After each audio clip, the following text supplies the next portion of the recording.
Hey, what's going on? What's going on? What's going on? How's everyone doing this very early morning? I have to shimmy out my house.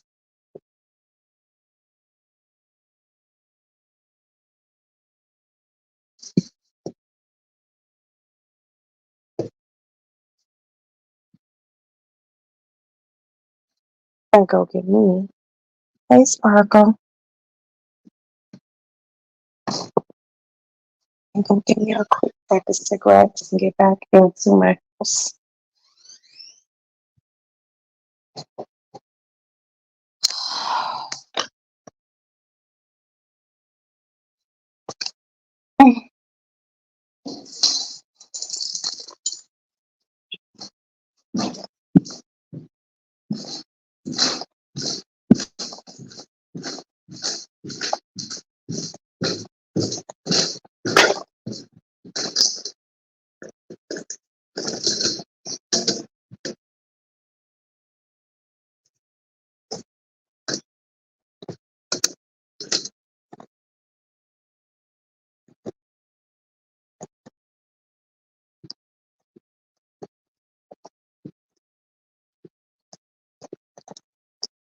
I'm usually not out this time of night, but I want to be able to have a cup of coffee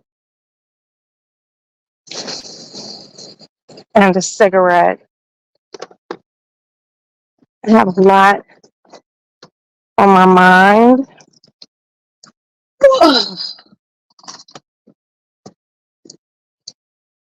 I hate driving my husband's car. I just feel funny.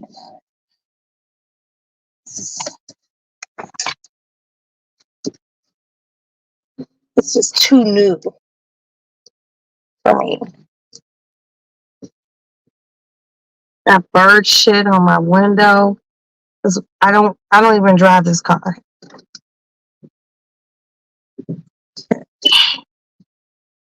I need to run up here, give me a pack of cigarettes, come on back home, wait for my son to get home.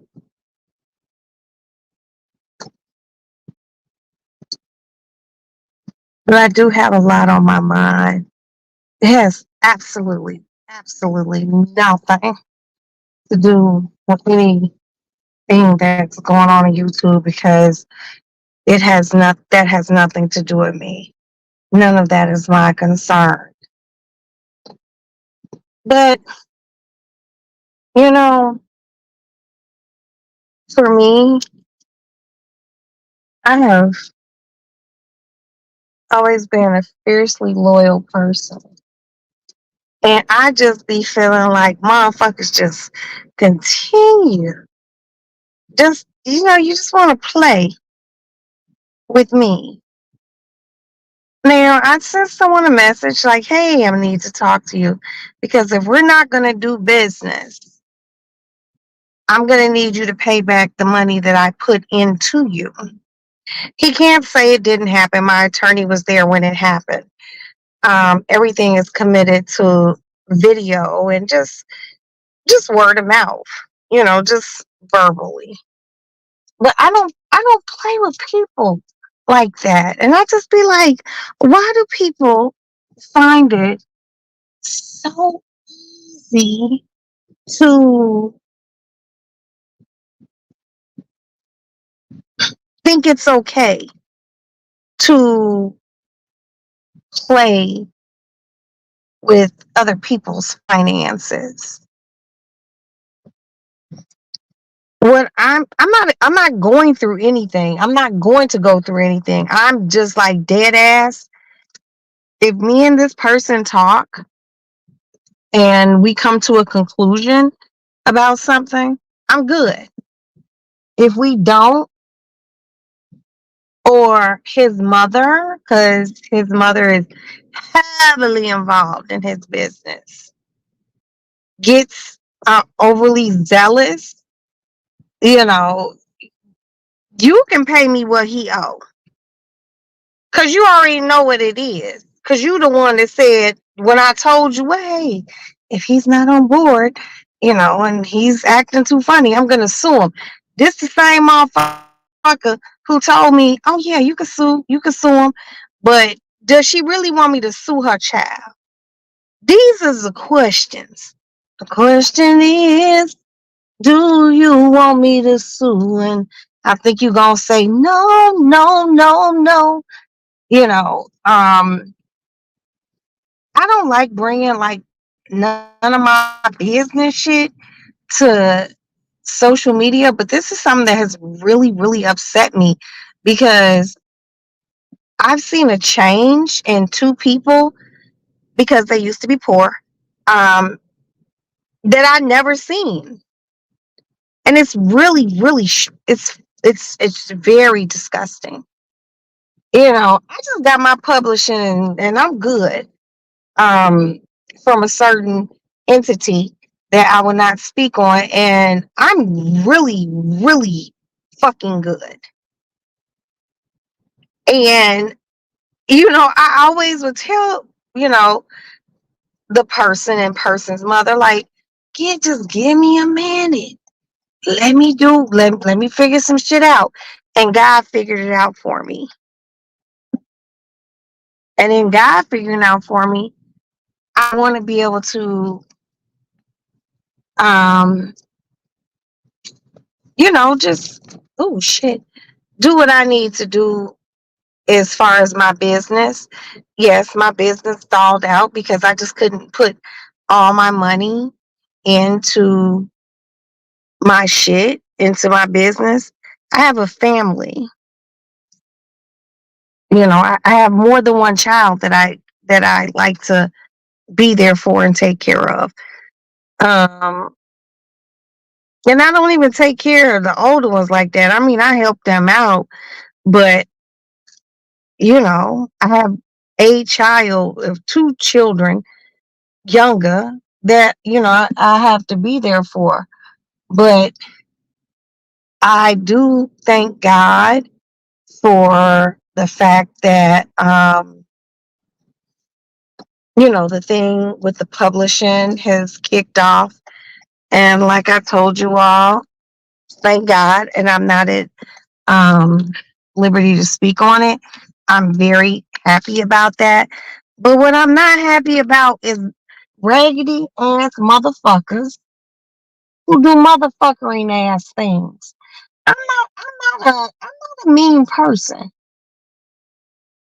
Ooh, what is that, y'all? I'm not a mean person. I don't try to get down on people. I don't try to be nasty with people or none of that shit. But certain things and certain people, your word is your bond.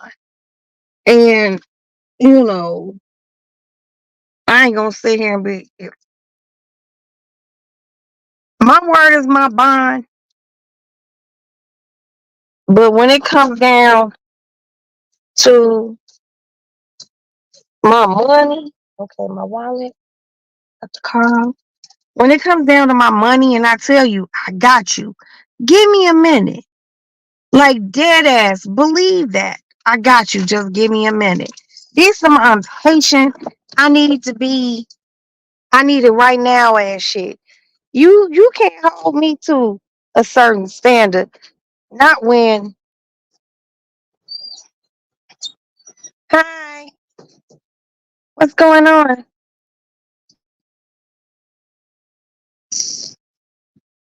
You can't hold me to a standard when um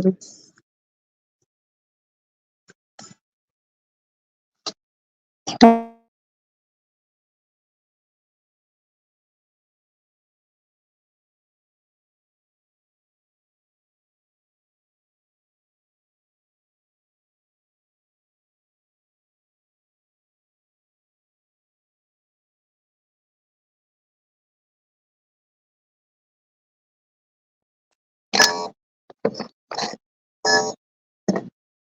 you.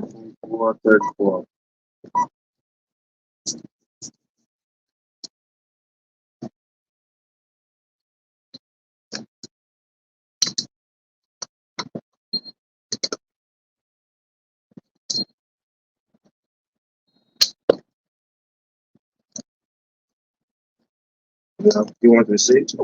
I'm good. Thank you. Have a good evening. Okay. So I got my fucking. I love these things. But anyway, yeah. So like my word is my bond with people, and I just kind of feel like people be peopling, and people want things to happen when they want it to happen with my money.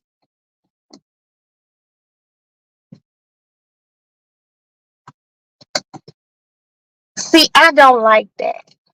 I don't like that.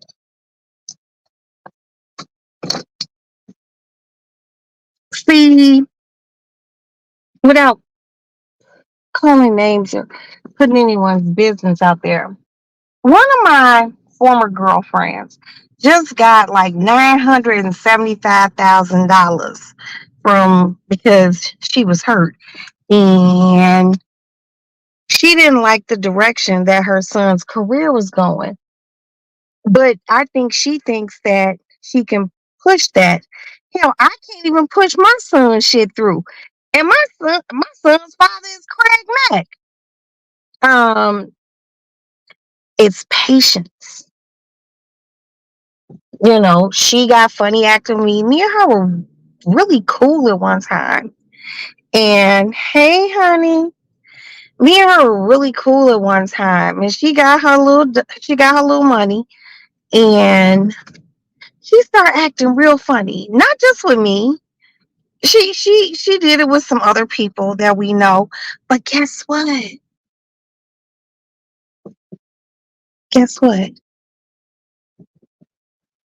You got 950. I'm not gonna tell you what I got because I cannot disclose these things. We ain't like seriously, sweetie, we aren't the same. And all I ever wanted to do was facilitate your child and my child's music. See what you have, you just on promotions and all that shit. It's not cheap. But see, you's a cheap motherfucker. Oh, it's true. You can't undercut people. You know, you want big promotion, they say, well, it's gonna be like $25,000, $50,000. You have to pay that in full. You know, these big firms don't want you to nickel and dime them. And the other thing is you have to no, don't tell me no. And you have to stop basing other people's music careers off of what you think your child could do. Everyone's shit is set up different. You want instantaneous shit. And he's dope. Do not get me wrong. I would never. He really is. But you and your bullshit have done this. You did this. You are a fucking.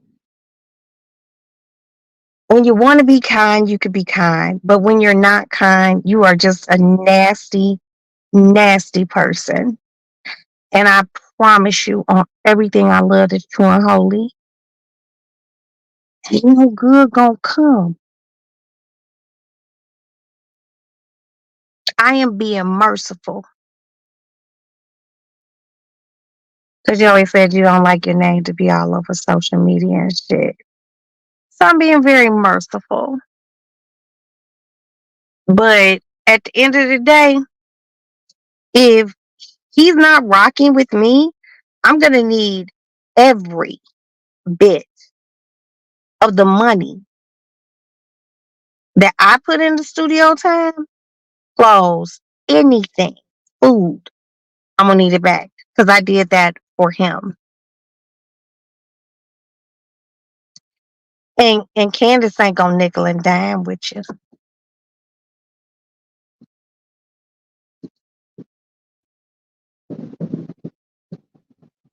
I'm just being honest.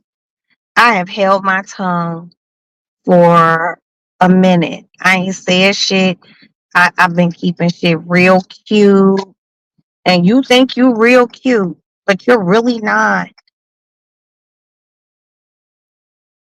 When you dealing with, I mean, you got shit going on in your life, and I respect that. And it's a lot for you.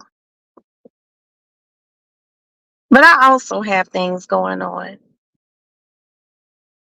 And the magnitude of the things that I have going on are big for me.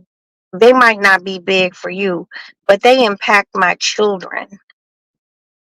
And whatever's going on in your life impacts you, you know, and one child. So I'm just being like real cool about this shit right now. But I did send him a text message. And if he says, no, I'm good, I need my money back. That's all I'm saying. I'm being nice. You know what it is with your phony ass.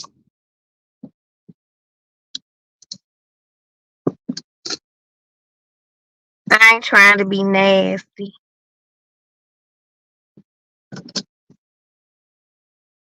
but and I'm not going to be. I'm going to do what's right within the realms of the law. Honey, you are nouveau riche, and you know because you done been around some people who have helped you through some things. But the same people that you've been around that done helped you through some things is the same people that when we were on the phone talking some law things, what they kept keep telling you? Oh, she right.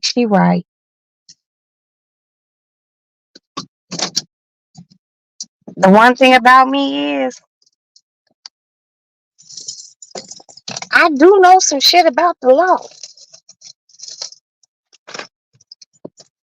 And I had to deal with it for the past shit, maybe 4 years, real strong.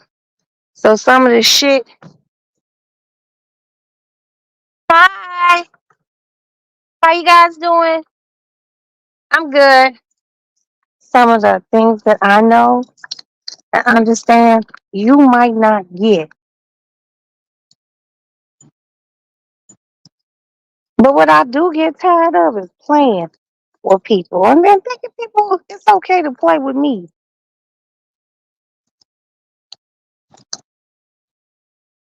It's not. It's not. Especially, like I said, when I've been nice.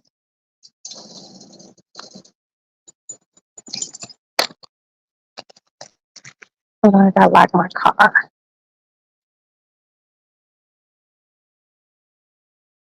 Okay.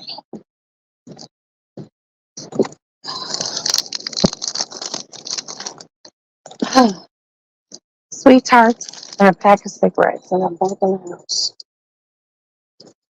Wait for my child to get in.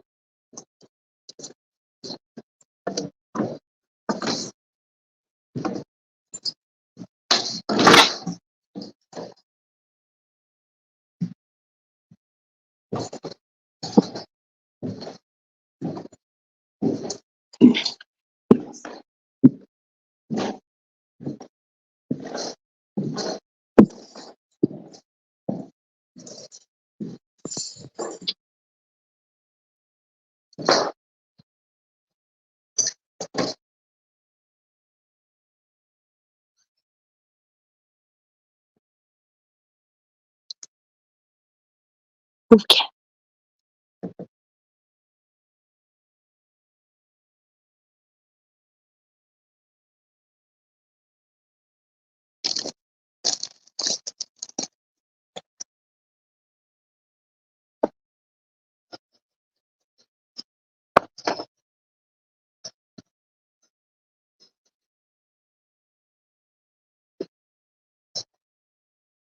Hold on, let me take off my jacket.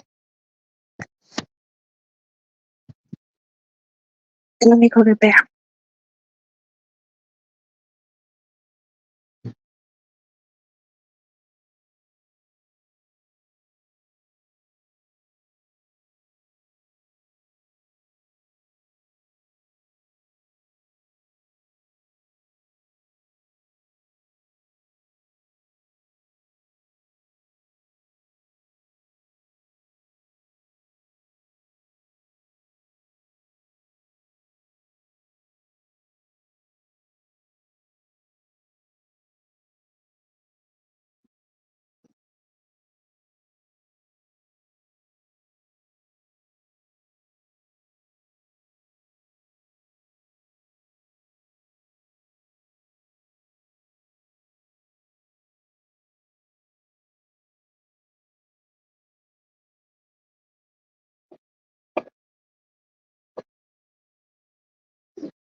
I'm back. I had to use it, wash my hands.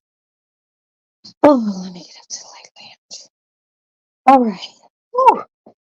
But no, seriously, I am a kind person. And I feel like a lot of times, you know, and I'm not talking about what cat. I'm not talking about YouTube people. Just like in some on life in general type shit, if you only knew the things that people ask me for. And there's people who really don't even know my shit. And I just feel like, you think I'm stupid. See, this is why I have come to a crossroads in my life where I'm just like, no. There are people that I will help, and then there are people that just be like, no. And then there are people that I will do it because I want to do it. But at this point, stop it. Stop. Where I am right now, I'm just not very receptive to any bullshit.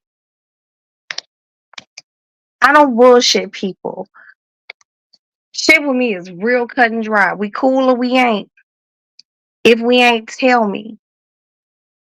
My problem comes in when we not cool. I don't know we not cool, and just be a grown up. I hate a pussy ass bitch.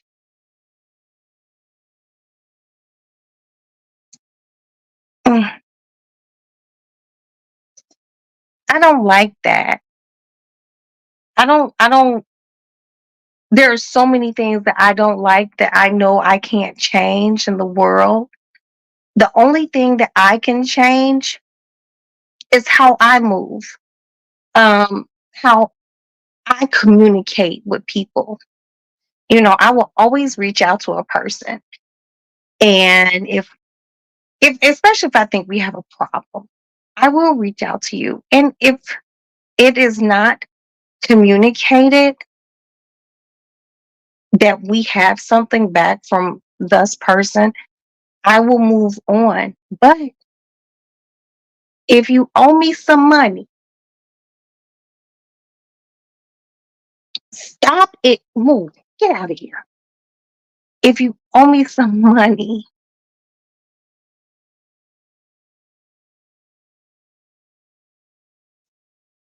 I will retrieve it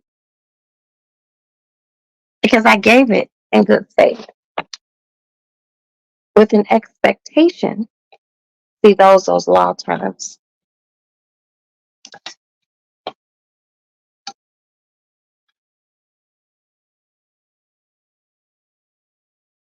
That's all I'm saying.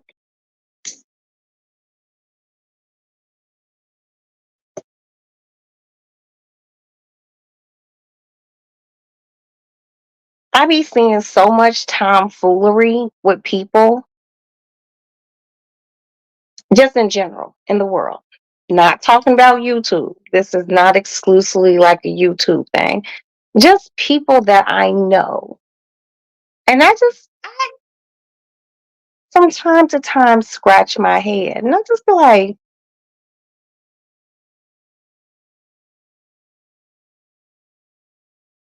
if you was in Chicago,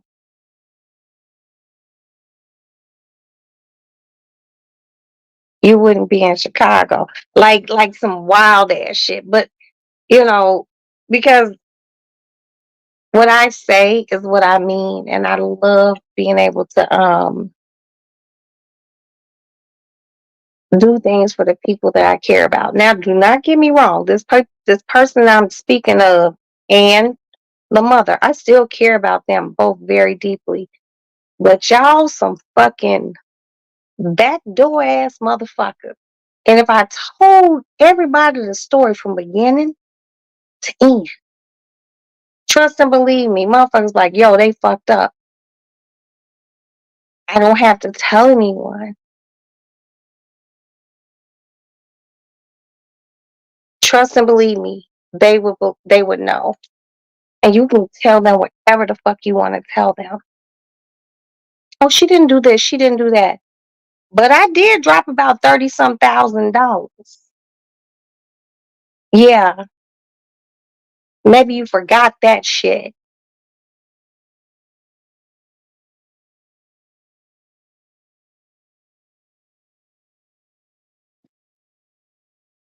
Did you? I didn't. Candace didn't. My accountant didn't.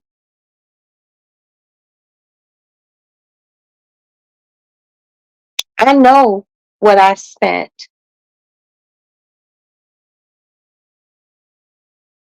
Don't play with me. Be an adult, sir, not ma'am. And I better not hear from your motherfucking mama.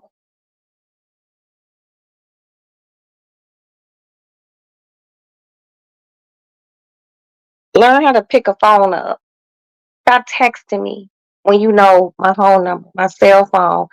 You got Instagram and Facebook. But what I always tell people who I fuck with the long way, call me. Just pick up the phone. Call me. I'm very upset.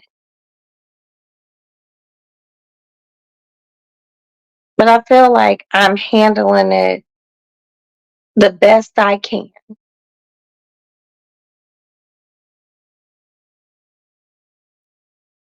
But if you're not dealing with me business wise, just let me know. But give me back my money because I told you that.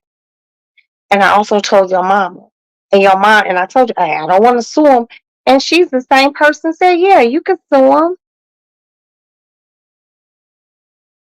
on my kids' lives, on all seven of my kids. She told me, yeah, you can sue him if you need to.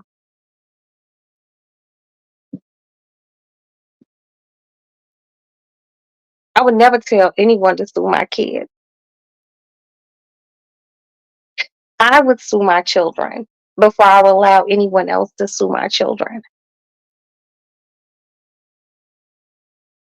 That's just me. But what I'm not going to do is mix my words. And I'm not going to play any games because I haven't been nothing but kind. This little fucking cat. I haven't been anything but kind. And the lack of communication, especially with a person who's supposed to be doing business with me, is not cool. Excuse me. I'll be right back.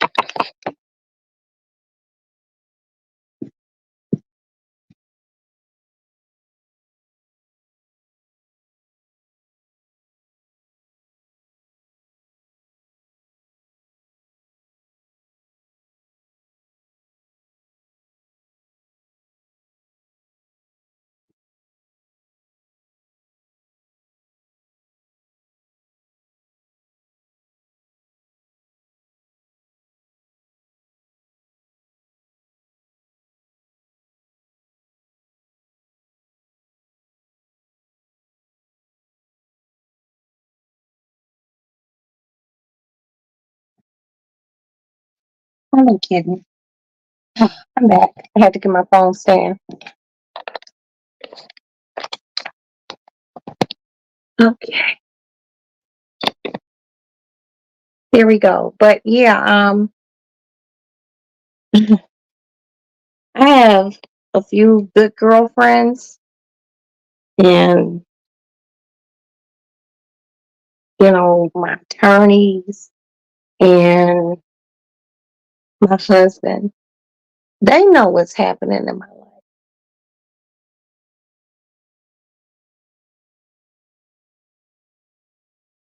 Very major things.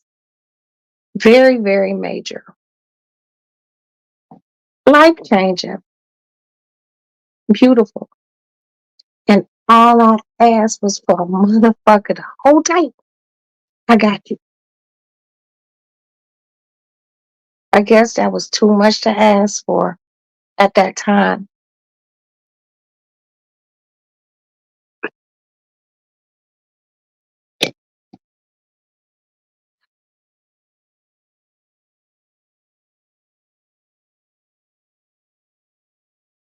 Everyone wants everything instantaneously.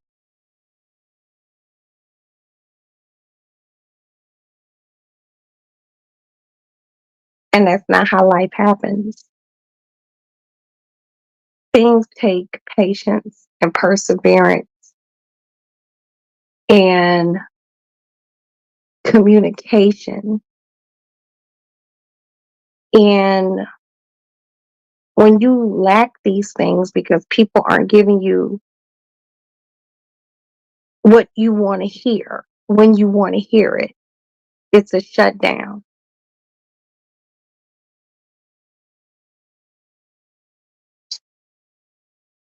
And that's fine if you don't get it. But I can be upset because people always talk about, oh, my word is my bond. And it's really not. People actually lack that shit. They do not stand 10 toes down. They don't know how to communicate. They like to hang up on people because they don't know how to talk to people because they feel like, oh no, I don't owe you an explanation. And guess what? You don't. You don't. But I'll tell you this. I continue and will continue to be the exact Roxanne that I am. It's worked for me. Um, Everything ain't always sunshiny and rainbows and butterflies every day.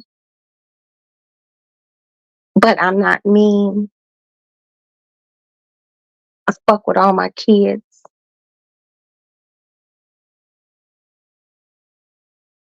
I don't have contingencies on love. Even when it comes down to my friends, I don't. Friends or family, I can be mad at you. I'm still going to love you like I still love that person and the other person. And let me repeat, these are not YouTube people. So please don't take that narrative and run with it. But I am about my business. And it's so crazy because she the one person that should know. She know how I get down. And I just don't understand why she would let her pride dictate anything.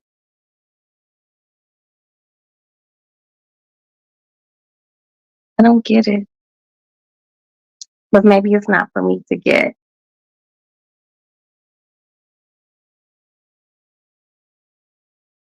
I don't want to have to do any court stuff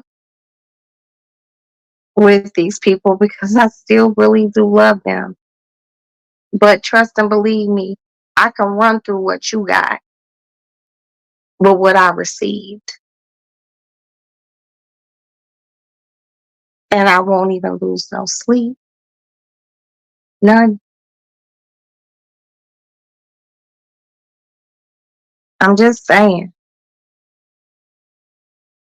It's just like you can't even be nice to people. People are so freaking weird, you know. And I'm always happy for my girlfriends, my dude friends who have came into things and have milestones in their lives. I mean, actually, like, yo, that's dope. I'm happy for them. I've never been a hater. I'm not jealous of anyone for what. Like, seriously, I have nothing to hate on anyone about. I love who I love. I really don't even have any hate in my heart. It takes too much. It makes you miserable. I want this kitten to move from behind me. He's just like sitting over there licking himself. Move, cat. Move. I'm gonna lean on you. He don't want all this weight on him. Move, man. Then move over here.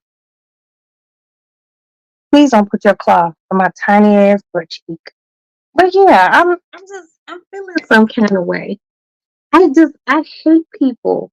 And I don't hate, but I have a great disdain for anything that is a lack of communication.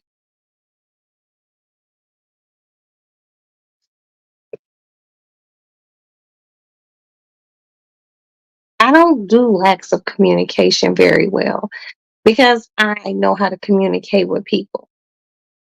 But when I feel like you playing with me, you don't make me mad. And this person is grown, very grown, but he got his mama involved in his life a little bit too much. I'm not gonna go into that. I'm not gonna go into that. But if your mama wanna step up,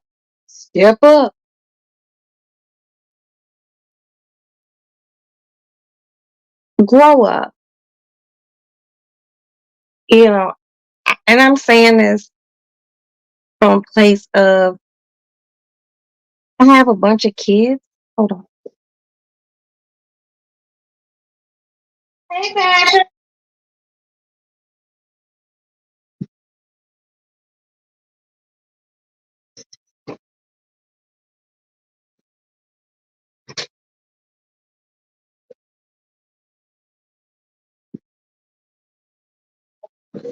Okay, I'm back. I have children and they're grown. And guess what?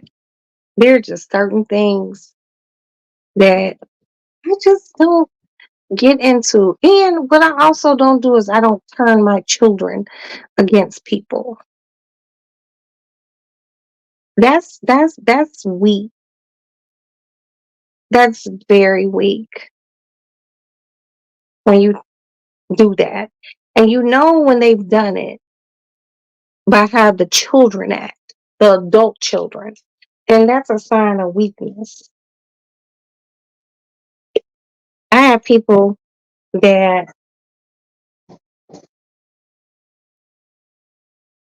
I don't talk to, but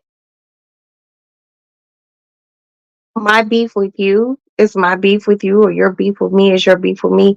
What does it have to do with the children? As long as you didn't try to like have me hurt or killed and no shit like that. My kids can talk to you.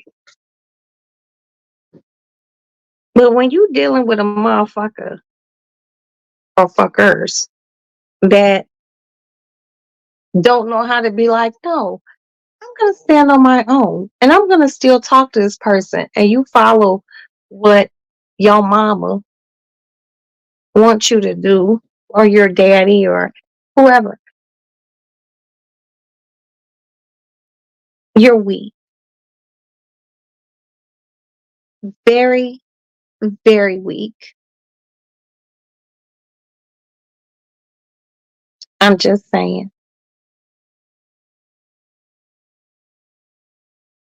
Am I slightly taken aback? Yeah, because I just gave shit time to like mull its way out. And something tonight I seen, I was just like, mm. And that bothered me.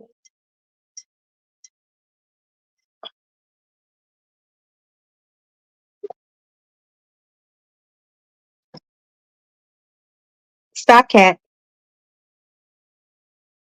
Stop it. I said stop it. Cat fucking with my plants. Y'all know I don't like nobody fucking with my plants. But see, hold on. Get your ass there. Get go over there.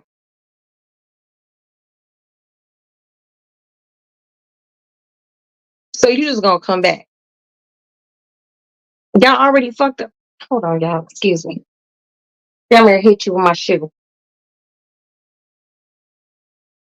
No, don't meow with me.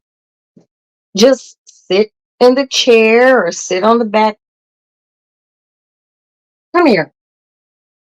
Stop it. This little motherfucker. What? Why can't you just sit down?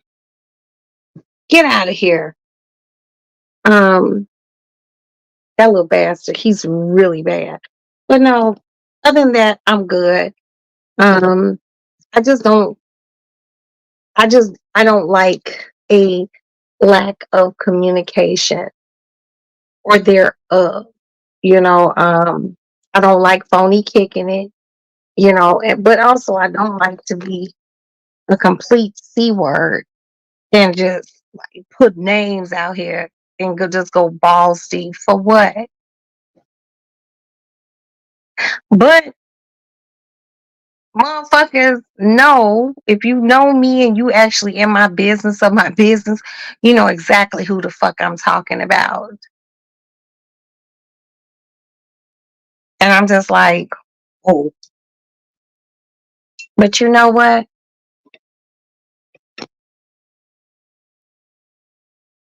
I'm gonna do what I need to do. I'm gonna wait to see what he wants to do. And I don't want to know what you want to do. I want to know what you, not your mama, because you're living back with your mama. I want to know what you want to do. But just always know,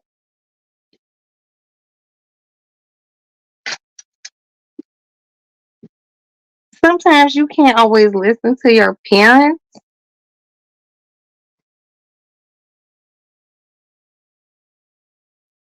when it comes down to business, especially when your mama don't know the business of the business. Just being honest. See, I'm gonna hit you with my shoe.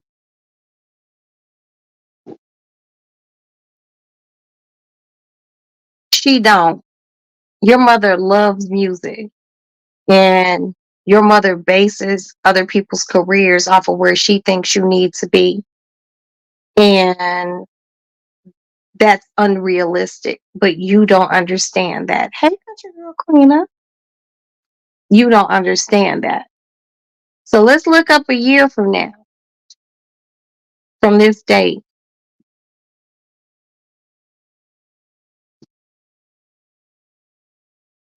Hey, Simply, let's look up a year from now to this date, and let's see where you at in reference to where Asa is. Just saying. He's very patient. If he didn't want to do something, then he's like, okay, I want to do it. And it's better. A lot of shit is real better. I ain't gonna splurge out. I ain't gonna go buy no Louboutins. I ain't taking no extravagant ass trips. I ain't doing shit for nobody. None of that shit. That shit is dead. I know what I have going on. I'm very happy. Um, I just thought that my people were peopling, and they're not. It's very lame.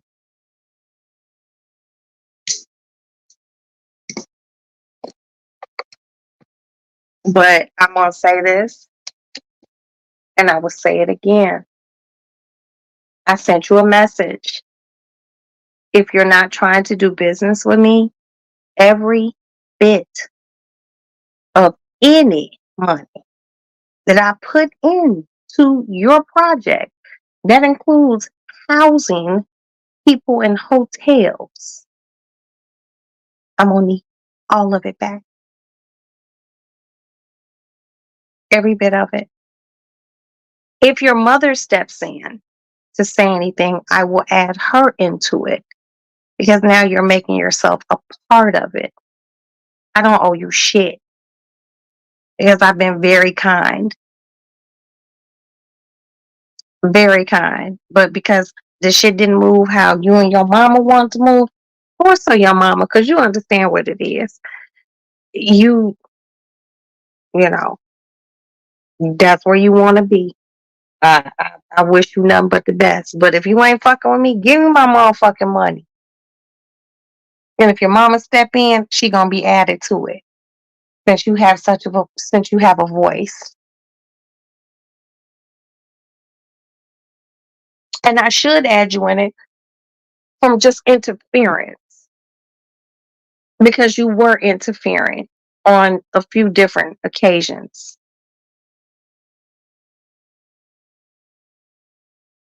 You just gotta watch how you step. That's all. So that's where I am. I am being very, very honest.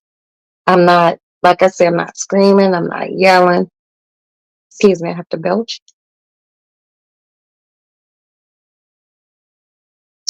Um, but I ain't gonna play with nobody the rest of 2023 about my nothing that has to do with my business at all. You have songs that you recorded with me that I know that I paid for, and they can't be released.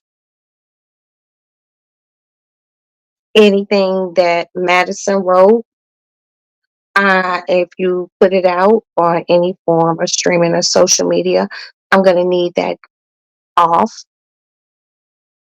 unless we're in communication. Because now you crossing over in areas that you probably don't want to cross over into.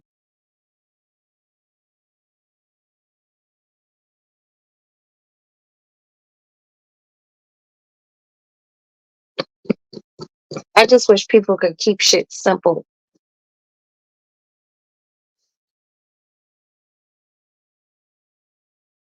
Hold on, y'all. Yeah, I just wish people could keep things simple, keep business business, and know how to talk to people.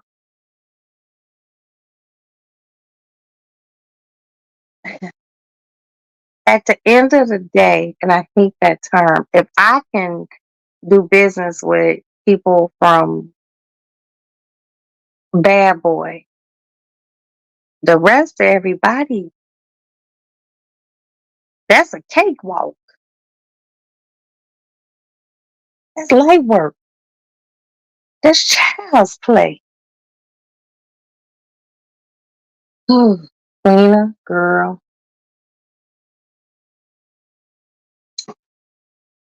I have to tell you over here because I'm not going to say nobody's name.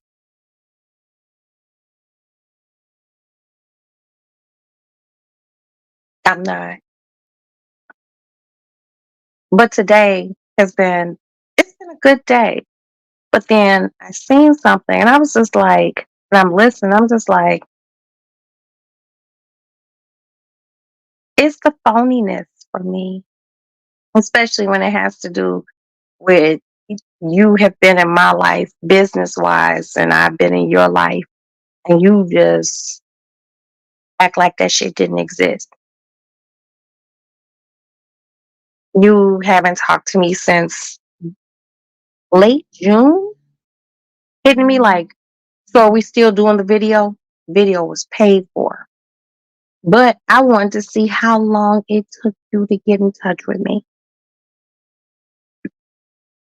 You didn't, motherfucker didn't talk to me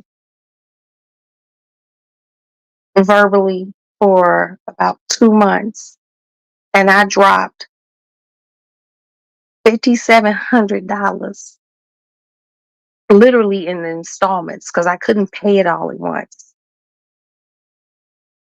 at that time because doing Maddie school and all sorts of shit, lined up people for clothes, all this other shit. Motherfucker just, I was like, I'll wait. And the reason why I waited is because the people who were doing it were people that I knew who were willing to run me back my dough, but everyone at a cost, an inconvenience cost. City licensing to film, all this shit. Motherfuckers didn't take none of that shit into consideration. None of it. And that really hurt. And I just waited to see.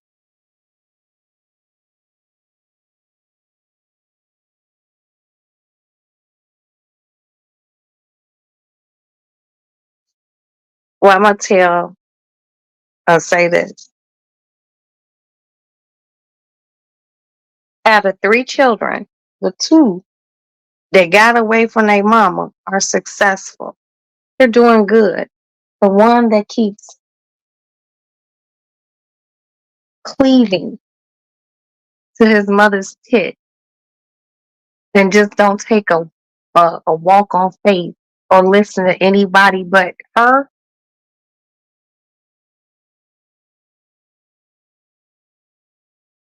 Not so good. And it won't be good. I would like for it to be, but I kind of know what this shit is when a motherfucker has a momager. See, I was not Ace's momager. Me and him own a record company. I have my percentage. I gave him a percentage.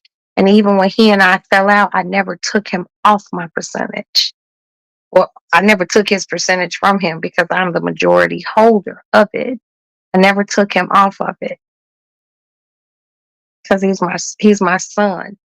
And when he initially said he didn't want to do music when we were doing it, I was pissed. I was really mad because he fucked up a bunch of money for me. A bunch of money. People fell out of a deal because he said he didn't want to. I was pissed and I had to let it go. But this person is not my child and I still have forgiveness. But I don't like tacky shit. I don't like shit. I don't like tacky. This is very tacky. Just saying.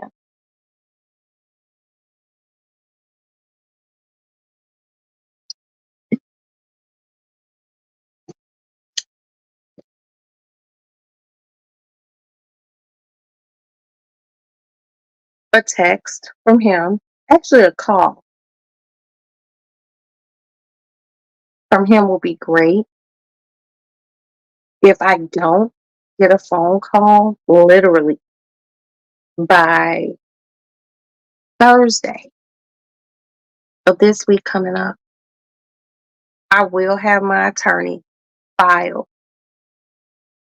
a lawsuit to get anything that I put out and to him back because that is giving me the you ain't fucking with me, so I need my money back. What you thought I was gonna do that and Ultimately I want to return through music.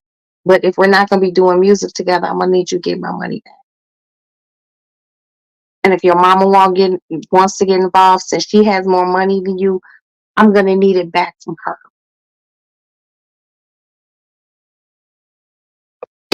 I said what the fuck I said, and I mean it.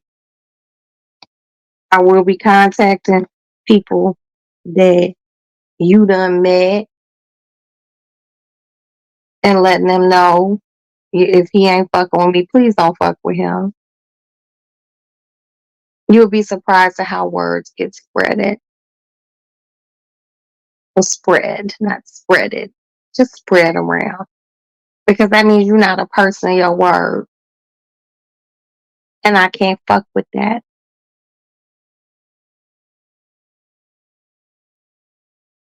And I mean that from the bottom part of my heart. I will not deal with nothing like that, especially when I've been nothing but kind.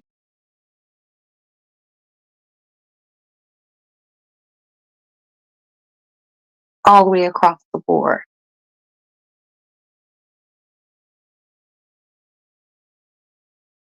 And that's all I have to say about that.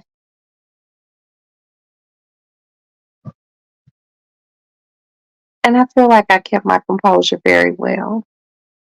And that's usually not that easy. But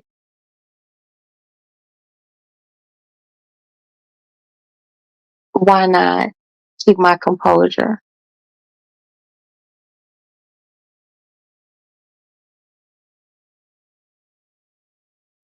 But I do see something that I don't like.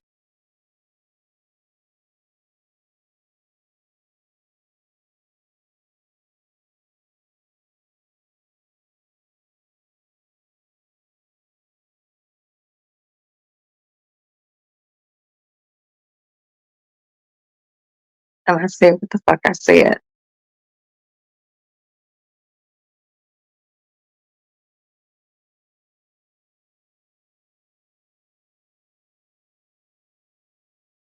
People just ain't patient.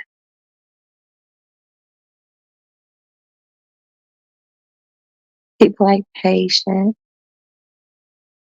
And then, boo,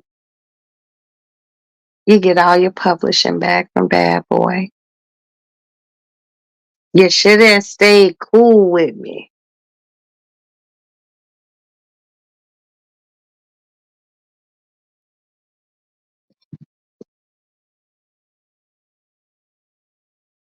I have a lot of things going on, a lot of moving parts that have been in my life for 4 years. Some have stalled, some have stopped altogether.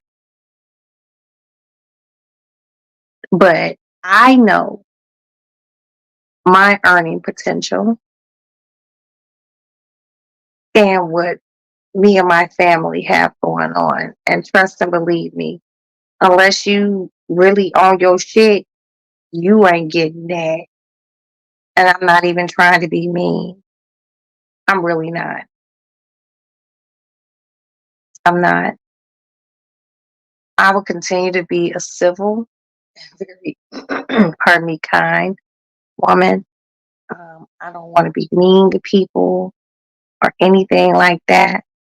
But what I'm not going to deal with is shit like this. I'm not. Mm-mm, absolutely not. That shit is not going to, excuse me, hold on.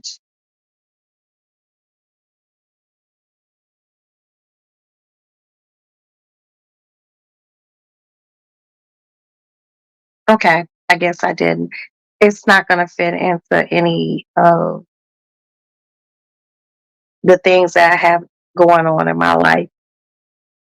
I had talked to Val one day, and it's after something major, good major happened. And I was just like, I'm very scared right now because something was just, boop.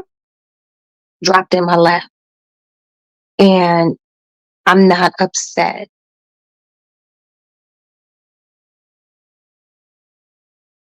Shocked, but very comfortable, extremely comfortable. But the people that I fuck with, that I thought I was fucking with, I wanted to make sure motherfuckers was good too. But motherfuckers just wasn't patient. Patience is what wins the race. For these people flying up this street. Patience is what wins the race. And I feel like I ain't completely won, but I'm doing pretty fucking good. I've learned a lot, and I've learned a lot about people. I've learned that some friendships come with contingencies. There are some friends who want you to act a way and they can't accept you for who you are. If you are my friend, I'm going to accept you for exactly who you are. If your ass ignorant, if you mean, you cry a lot, you overly opinionated, you know, I'm going to accept you. I just need you to stay in your lane. There is such thing as friends overstepping. You know, a lot of people think, oh, this is Roxanne. No, see, I will get with you, but I'm just not about arguing with people and shit like that. I'm not about the back and forth. I say it when I say what I said. Only thing you can do is pick up the phone and have the decency to talk to me. But sometimes I just feel like, hmm, you don't know how to talk like an adult. And when you don't know how to talk like an adult, then I'm gonna have to get adult with you. And that's basically what's going on. Uh, Username was like, no. She hit me with the long no. I'm not gonna go there, sis. You know what the fuck it is. You know what it is. You know, and I hope you know that I do hold myself to a standard that I'm just not gonna go balls deep like that on here. And you know what's going on. Motherfuckers just should have been patient. Excuse me. Ooh. Yeah, I've been very patient. I'm very patient with people. You know, um, I'm 52 years old. People have had so many things to say about me, and I don't care. I don't. Drug cat. You don't pay my bills. Um, you know, the people who enrich my life are people who I talk to on a daily basis, where we can have camaraderie and discuss life and cooking and things like that. The seasons changing, you know, I'm not gonna lie. Do I miss my friend? Yeah, I do. The older friend, not the younger business person. The older friend. Yeah, I do miss her, but like it's the phoniness for me. It's the you came into some money and bitch, I don't need you. She knew how my money came in, and what she got is a blessing for her. And what I received is a blessing for me.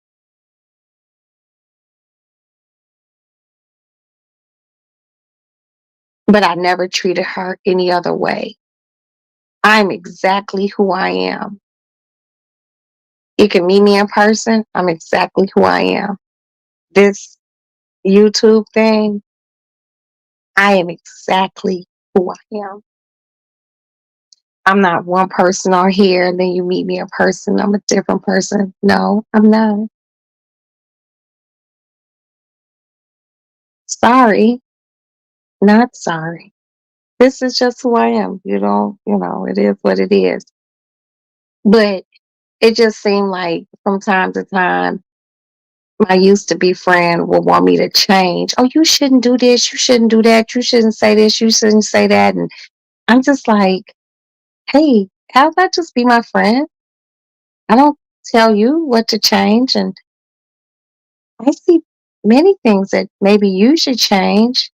And I don't say anything unless it's something we're talking about. That I was like, girl, well, maybe if you use this, shit like that. But in general, life type shit, I would never tell her anything like that. I would just be like, mm,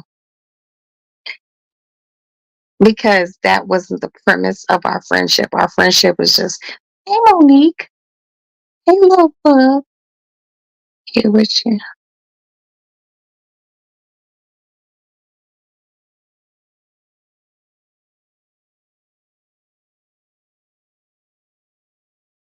Okay. Thank you, my little bug. Thank you, Miss Monique. I just be so confused.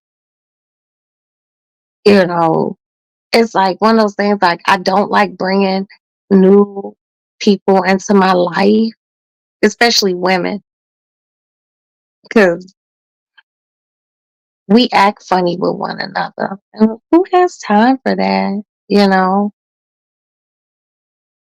And people just don't know how to understand people. And this person who used to be my friend, who I would talk to 3, 4 times a day, we don't even talk anymore. And do I miss her? Yes, I do. But do I have to put up with her shit? No, I don't. I don't. You know. And I don't want to drag her. Cause ooh, I could, but she like, she one of those people. She don't want her shit all over social media and shit. Which I understand because I don't want my shit all over social media either. But I could go there, but I don't. But I also don't like no pussy ass shit where you don't know how to even pick up a phone and talk to someone with civility and just decorum. That's how I know some when people grow up classless. Sorry, just being honest. When you grow up, I grew up in a very, very bougie household.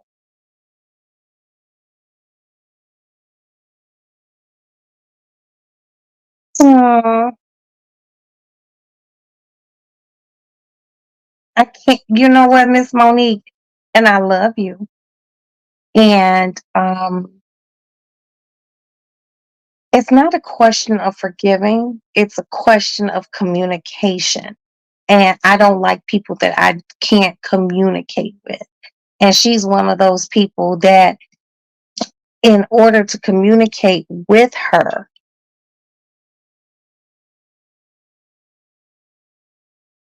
you have to be able to listen on both sides. I don't have a problem with listening to her, but she one of those people who likes to avoid listening. Like, I don't need to talk to this person. Click. That's why you ain't gonna have no good luck. See, you got your money, hmm and you were able to do some things, but you ain't happy. And I know she's not. You're not happy.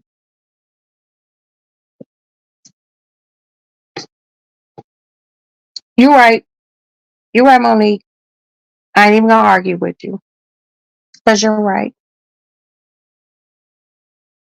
But I can't exactly pray her away because somebody that she connected with very closely who came from her body, um, we don't work together. And I'm gonna need my money if you're not fucking with me no more.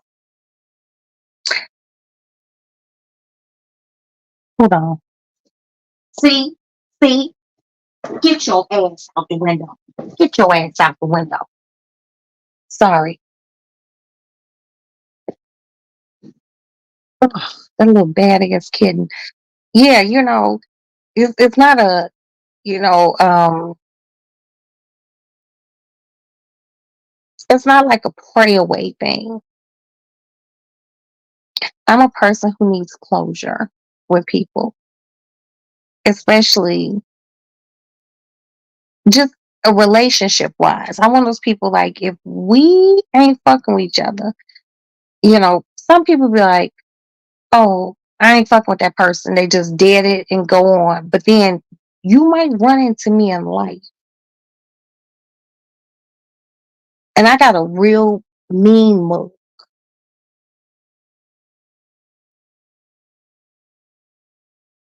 It's about adulting. It's about civility. It's about classiness.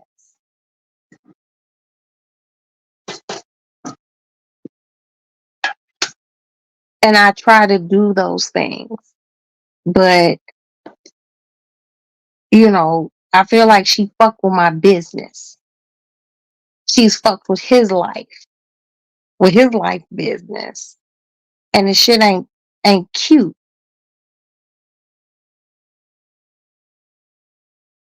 And I'm not gonna go there. Oh, I want to, but I'm not. Because I can get ultra fucking greasy. And I'm not. Just out of compassion.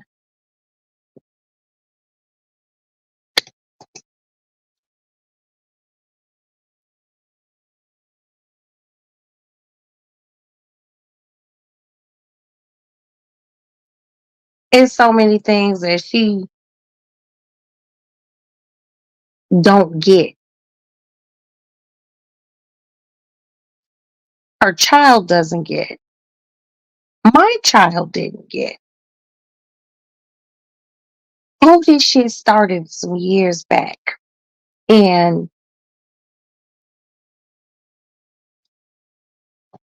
I'm not going to tell you all the record companies' name, but they wanted us to do a remix to Flavor in Your Ear. We could only find 3 people to do it. Well, my son, the other artist, and this young lady. Couldn't find nobody else. Because I don't know no whole bunch of rappers. And what we oh excuse me, what we did with just the 3 people and the hook. Because basically what they wanted was a Flavor in Your Ear remix to the remix, but with me and Craig's son Asa. And we submitted it. They loved it. But the thing about that was what at that time the money that they were going to give me was contingent on my son's music dropping and my other artists' music dropping kind of like simultaneous and them doing something together. My son was just like, I don't want to do music. I'm like, what? So when he said he didn't want to do music, I had to, because these people was on my ass and I had to reach back out like, hey, he don't want to do music. So when I let them know that, they basically said, okay, well, let us know if he ever wants to do music, which kind of left my artists, the other artists, the guy artist on the back burner because I was banking on what they were going to give me for both of them. But they were giving it to me because they wanted my son. And they would have been my parent company to my very small record company. And when they pulled out, because my son was like, he didn't want to do music at that time, that took the money off the table. So any money that I put into the other artists, I put in like on some out of pocket ass shit. And, you know, we're not, some artists, some rappers, they get out here because they dealing with, you know, D money, DR to G money. And I'm not dealing with DRUG money. It's just like regular clean money. And they can drop a certain amount into something, into music and recoup that shit maybe 2-3 days later off of they the hustle. I don't have that I don't have um that sort of bend. So I put money into him and you know the motherfuckers are still, I'm still trying to get them there. I'm still trying like, hey, what about me? I still have him. And motherfuckers was still not nibbling because they wanted my son and then him. And, with their collaboration or whatever, they wanted that and weren't they weren't biting. So I was just like, fuck. So I kept putting money into it. And what happened was I was waiting for it to come in. And I needed him in the studio. And his mother was like, "Oh, I'll pay for it." And I'm like, "Are you sure?" And she was like, "Yeah." But she did it. Then she micromanaged us from another state. And I didn't like that. Just very controlling, um, very nasty. I'm not gonna go into what happened the day that we all like had it out. She just did too much. And you doing this because you got $950,000.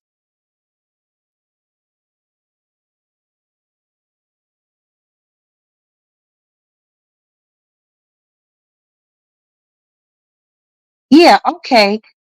Um, and she did too much, and then me and her talked, and me and her were fine after that, and she just want to control everything. And the bottom line to the bottom line, she cheap, love her to death, but she cheap. She's like, I paid $1,700 in studio time. And I'm thinking to myself, I paid like $3,700 for like a whole week, damn near. Would you want a cookie? You want a pat on the back? Like what? But I didn't throw that in her face because when she said it to me, I was like, oh, okay, yeah, I know. I didn't understand. I think she wanted me to kiss her ass. You know, $1,700 at studio time. That's, I appreciate it. You know, I appreciate it.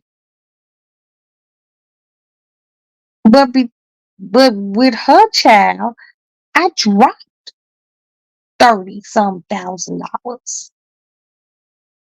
Probably like 30, damn near 40 hotels, producers, flying another producer in, um, fucking dinners, parking. I'm charging everything, clothes, even clothes for the fucking engineer.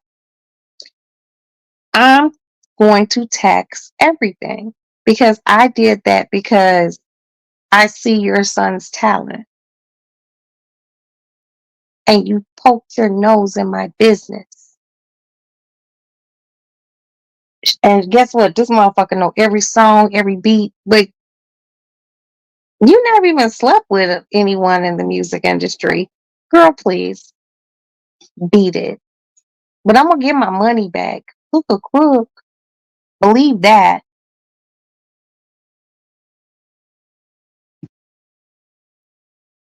She did too much. Like she was mad at some bullshit one day. And I was just like, I can't even go into it. Oh, I just want to so bad.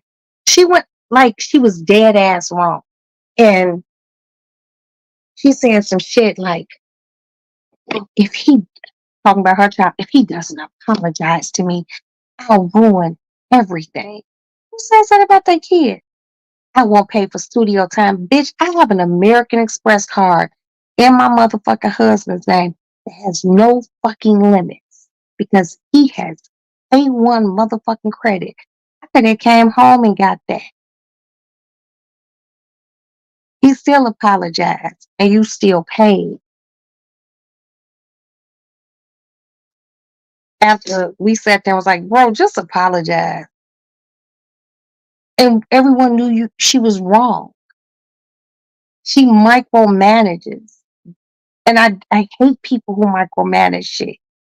When I be in the studio, when we would go to the studio, whatever they want to do, you do. I'm just paying. I'm just here. I need a return.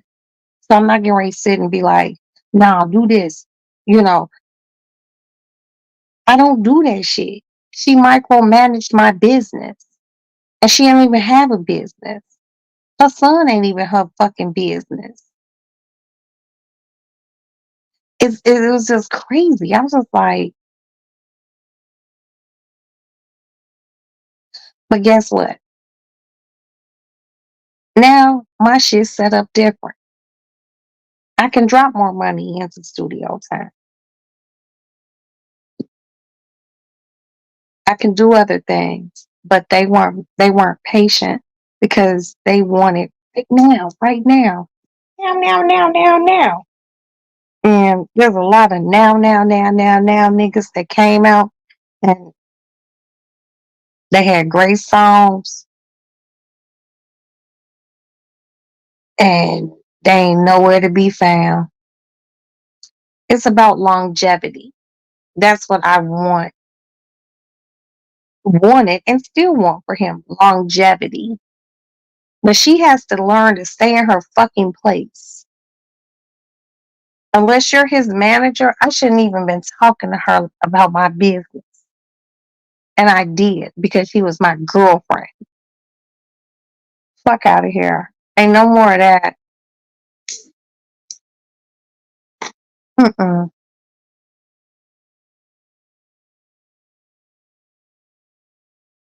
From here on out,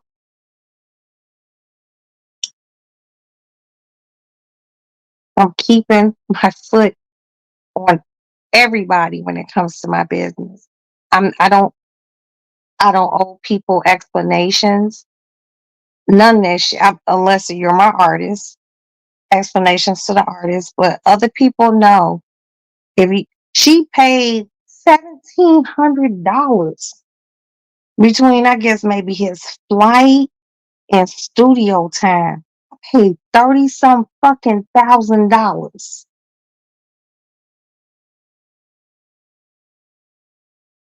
I handed her son and his brother $5,000 a piece in cash. I went to my bank and pulled out $10,000. Put 5 and 5 in each envelope. Hotels. Just lick. I went to a liquor store. It's not a liquor store. It's called Benny's. I think I spent like $1,300 on fucking liquor. Okay, some of it I brought to my house. I'm not gonna lie. But the liquor budget was crazy. Studio budget was crazy. Had a listening party. That was like $3,500. Had shit catered. had somebody filming. No one thinks about that shit. She don't think about that shit. She don't. Cause she like to lowball shit. I'm not a lowball ass bitch. I don't buy knockoff shit. Everything I do, I'm gonna do top notch. I'm gonna do it all the way. Especially I'm fucking with you. I don't like half ass doing shit. That's like me scrubbing my shower and not cleaning my toilet and my sink. That's half ass. I ain't no half ass bitch.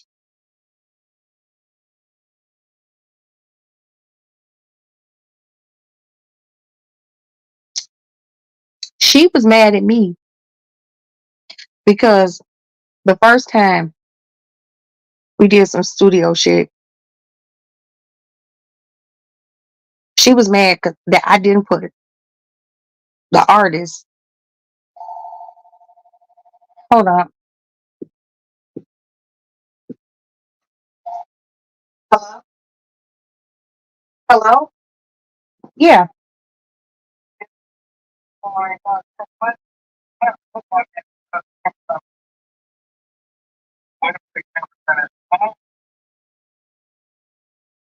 All right, there's a parking space in front of the house.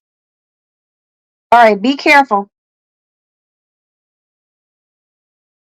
Okay, that's fine. Just be careful driving home. And just look out, use your side view mirrors and your rear view mirror. Because they out here driving real crazy.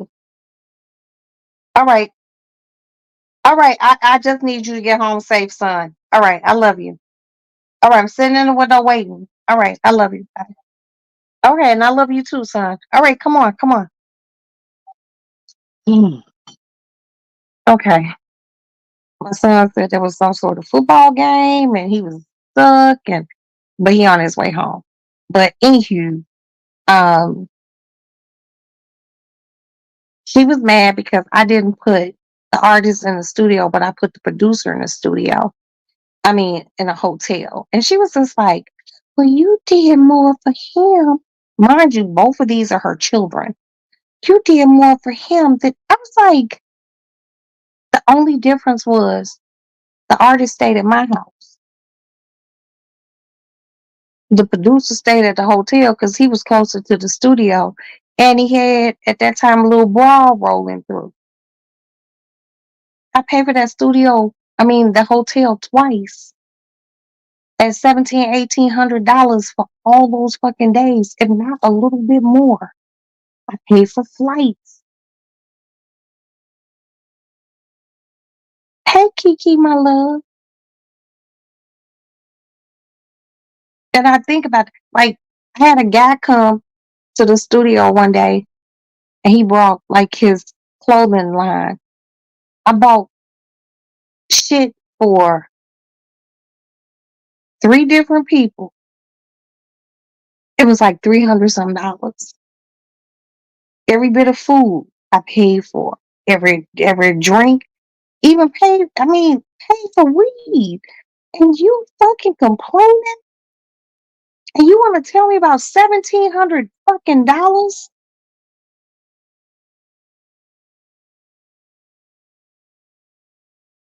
You want to tell me about $1,700? Then we'll talk with bags in here. Hey, baby, you want to tell me about $1,700? I'm being good right now. I'm being really fiscally responsible. I spent $1,700 on one fucking pair of shoes,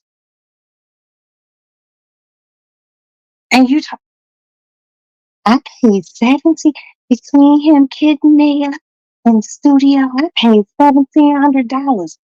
Thank you. It's cute. I paid more. The fuck? The fuck out of here.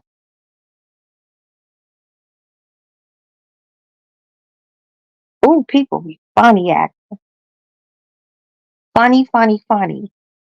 And if I just really ran everything down to you from beginning to end, no one will be on her side. And if I was wrong about some things, I feel like the people who fuck with me who be in my chat, Monique, Kiki, username, because that's a family member. Miss Bug, Country Girl Queena, you know, even Sparkle. Y'all bitches be like, Rox, you wrong. And guess what? I'm gonna suck it up, buttercup. If I'm wrong, I'm wrong. But it's people who don't even wanna, acknowledge that, okay, you I was fucked up. I was wrong. And I really hate to always hear people yelling, excuse me, accountability, accountability. Accountability for me is only with the people that you directly bother or hurt. Like if I hurt Monique or Monique hurt me, she's the only person that I hold accountability with or her with me. Other than that, I don't explain anything to anyone. And she one of those people who just don't have good communication skills. Like period. She would like to think she does and she don't. See, all I have to do is sit back and look at how your life is. When I see how your life set up, then I'm not gonna sit here and be like, oh, my shit is so perfect. It's rainbow and butterflies and unicorns. It's not. It's life. But when a person don't have a person, they not personing, they don't really have any place to put any accountability. It's very easy for them to shut people out. And I do feel shut out by her. I really do. Because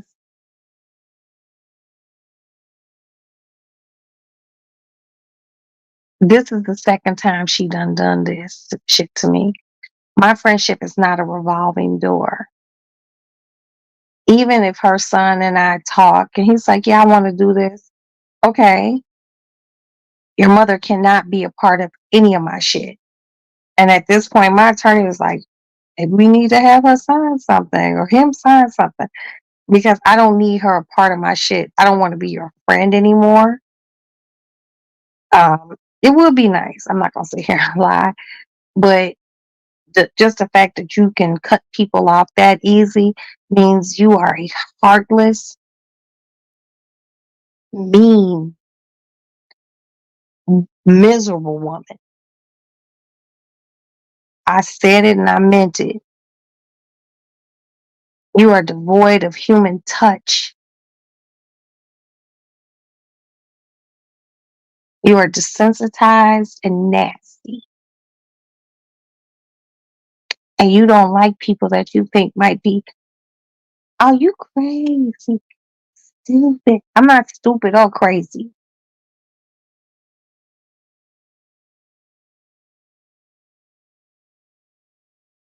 I'm good. I'm good with who I am. I never asked any of my girlfriends to change who the fuck they are.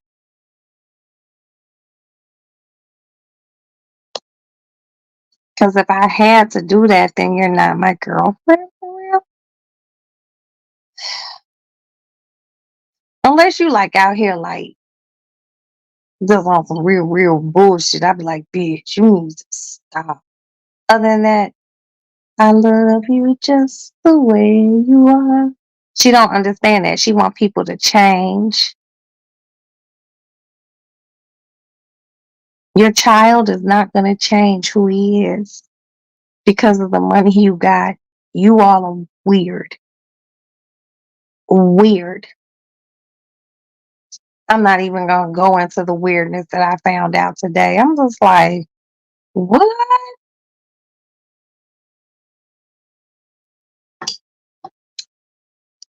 Mama miserable, want baby to be miserable too. That's fucked up. My kids be into all sorts of fucked up shit. I just be like, Mama, you know what? Don't want to hear it. You're grown, figure it out. You know, being a parent, you can't figure everything out for your children. And you don't want your child to have resentment towards you because you were in their shit too much. Sometimes parents can delay dreams and hopes and furthering things. See, what I found out ain't gonna be no blessings. It ain't gonna be no blessings. Cause that shit is dead ass wrong. Sorry, trying to move my phone. Okay.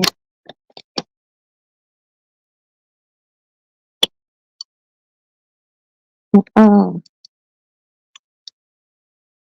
I don't know. It's so weird. So weird. And me and this woman, we done had the illest conversations. I'm just like, bitch, you acting funny? You acting funny? But I told her a long time ago, I was like, girl, everybody got a price. And she actually took advantage of that. Everyone has a price.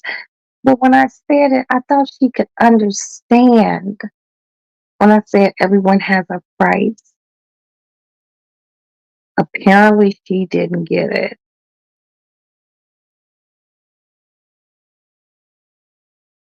I don't know. I just don't know.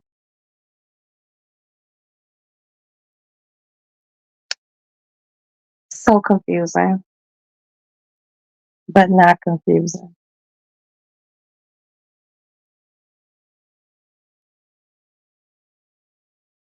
I don't want any lady friends, be it associates or good girlfriend, that you feel like I have to change who I am to fit what you need as a friend. Either I'm your friend or I'm not. If we're cool, you got beef, bitch, talk to me. Don't hang up the phone. I don't like being hung up on. I consider you as a pussy, a pussy ass chick. Ain't shit pussy about me but my pussy.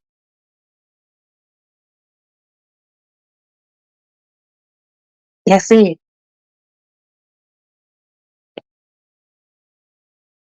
But what I'm not gonna do is be overly mean. Oh, I can't. Oh, fuck. Oh, I can.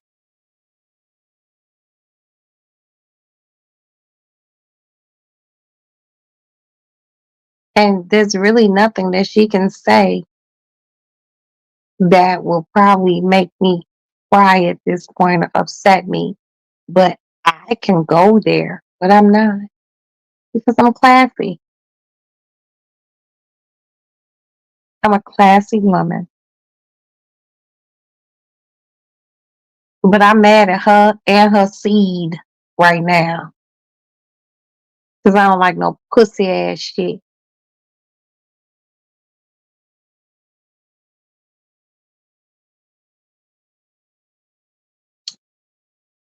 And I said what I said. And I hope you guys hit the like button. I would deeply appreciate that. But yeah, mm-mm. All this shit that be going on YouTube and shit, and I be like, I watch, and then I just think about my life. I'm like, man, the shit I got going on, it ain't that shit. What I got going on in my life got some decimal points and some zeros behind it. I ain't concerned about none of that shit. But I will correct things legally. I ain't ready to argue with a motherfucking soul, but I can vent because it's my channel. Hold on, you guys got about.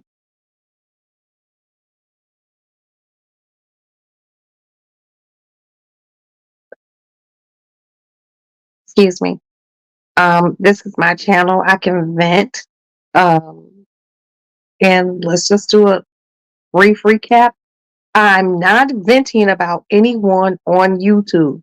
So please don't anyone take that, oh, she mad at this person. No, this is a completely outside of YouTube thing.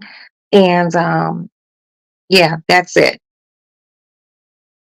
No YouTube beefs. I'm not beefing with anyone on YouTube at all.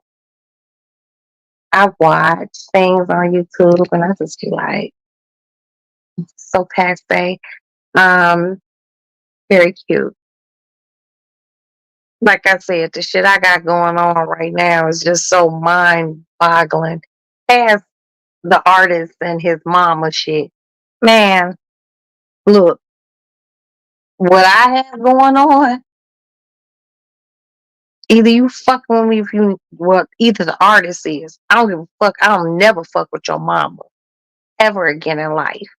But yeah, the things I got going on, fantastic and confusing. But I ain't gonna sit and go like, nah. I just use YouTube as an actual venting point for me, like, or venting or me cooking some or just talking shit. That's it. Cause I ain't already talked about, okay, here comes my pull up son. Pull up, line the car up. I gotta make sure he do this right. Line the car. Okay, cut the wheel, cut,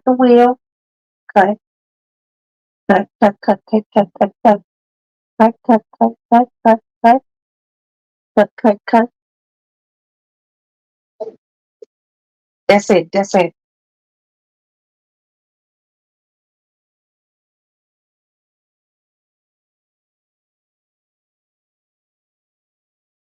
Okay, he did it. Never mind. He did it. He did it.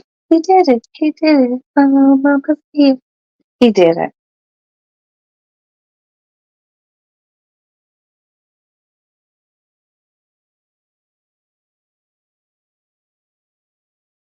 I like to make sure he gets in the house safely.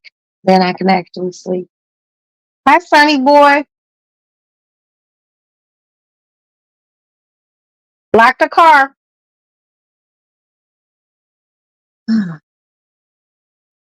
I can go to sleep after I get off of here. Sleep well. He made it home. I need to adjust these straps because they just keep. I'm kind of sleeping down here. They just keep falling off. But yeah, I see a lot of things going on YouTube. It's interesting. And I have nothing to say about it or anyone involved.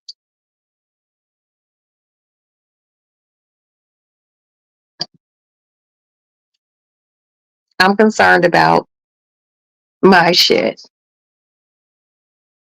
Like,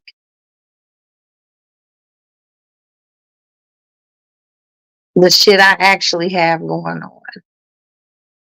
The shit that, or my husband don't ever have to work another day in his life type of shit. Uh, yeah, I'm good. Hey, baby.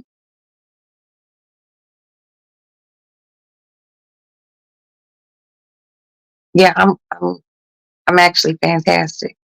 But if if you fell off with me,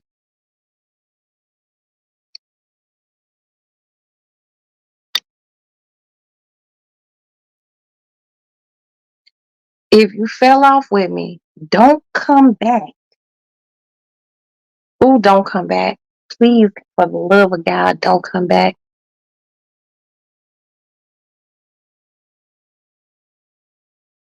You ain't welcomed in my life. I ain't got time for that shit. Because the one thing I do know, for sure, motherfuckers gonna run out of their money before I run out of mine. Not trying to be mean, just really true and honest. Remember, I get royalties the rest of my life plus 75 years. Hey, what's wrong? Why are you making noise?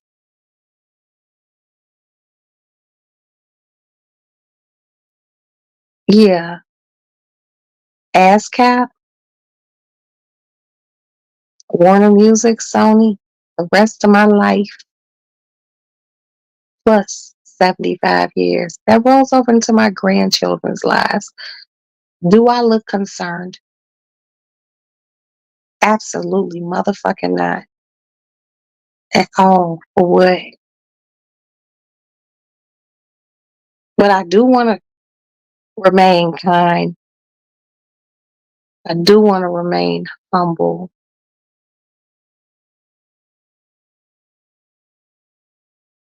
But I'm not putting up with nobody's shit, especially when I'm a nice person.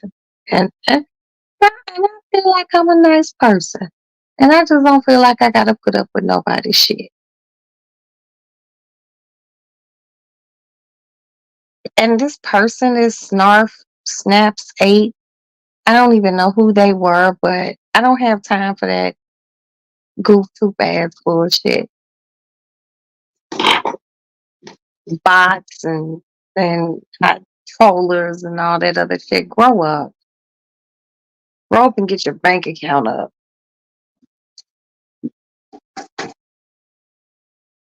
But yeah, you all seen a very different side. Yeah, I'm hurt. I'm old enough to say it. But I like better communication with people that I don't put a whole bunch of money in.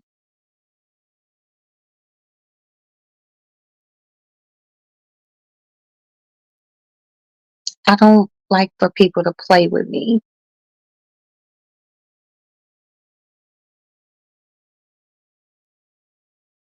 because I don't play with people. I ain't no dragger, screamer, none of that shit. I like to do my things in an adult way. But tonight I needed to vent because hold on, let me go check on my phone.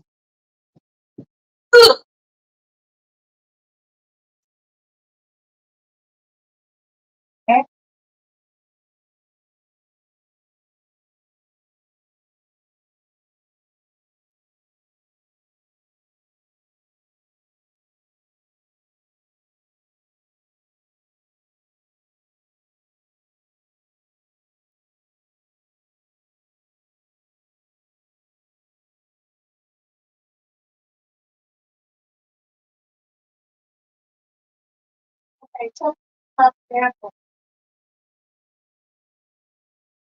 He'll give me some cat treats when he comes out of the bathroom. Ugh. Okay, I'm back. Yeah, that's just where I am.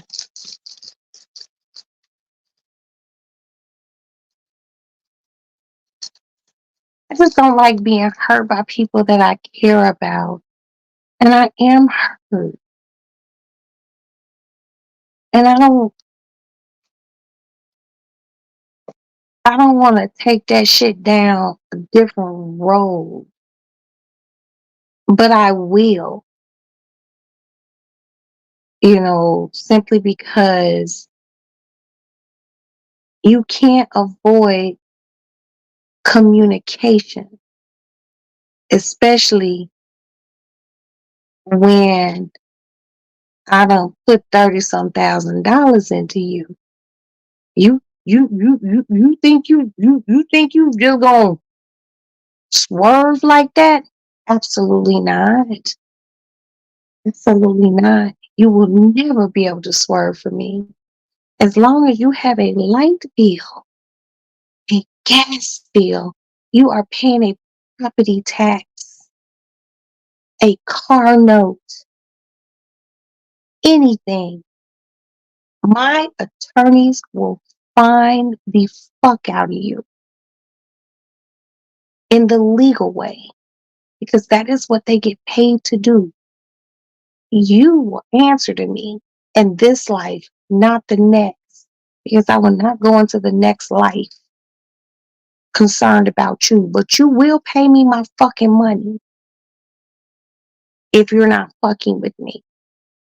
If I had to sit back and think about, oh, should I just go after everybody that I ever gave money to? Ooh, the list would be so long. But I'm not concerned about that. I'm concerned about one fucking person. And that's it and that's all.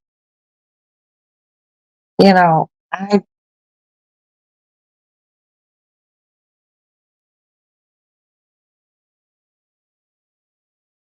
I just don't know. Um, I feel like I'm excuse me, I feel like I'm very calm about this whole situation. But the situation is even deeper.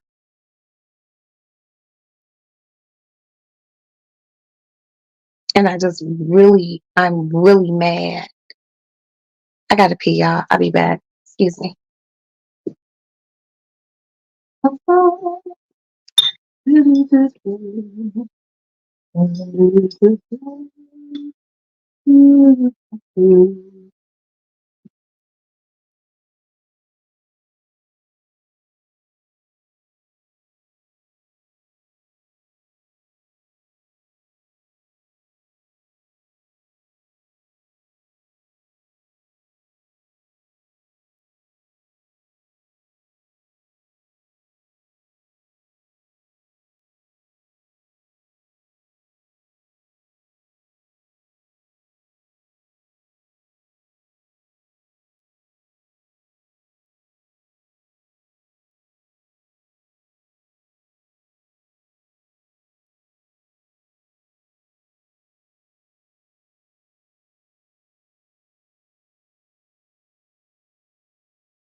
All right, y'all, I'm back.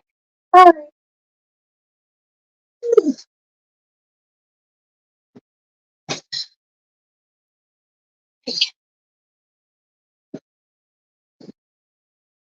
That was a long pee.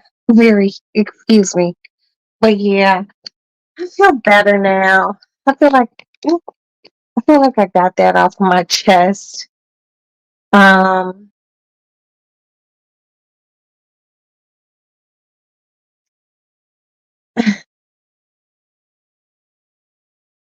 it just be those people like her. And I should have had known. I should have known it. I should have known it.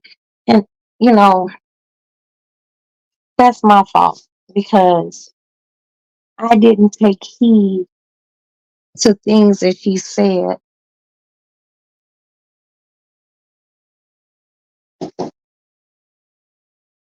because I didn't think they applied to me.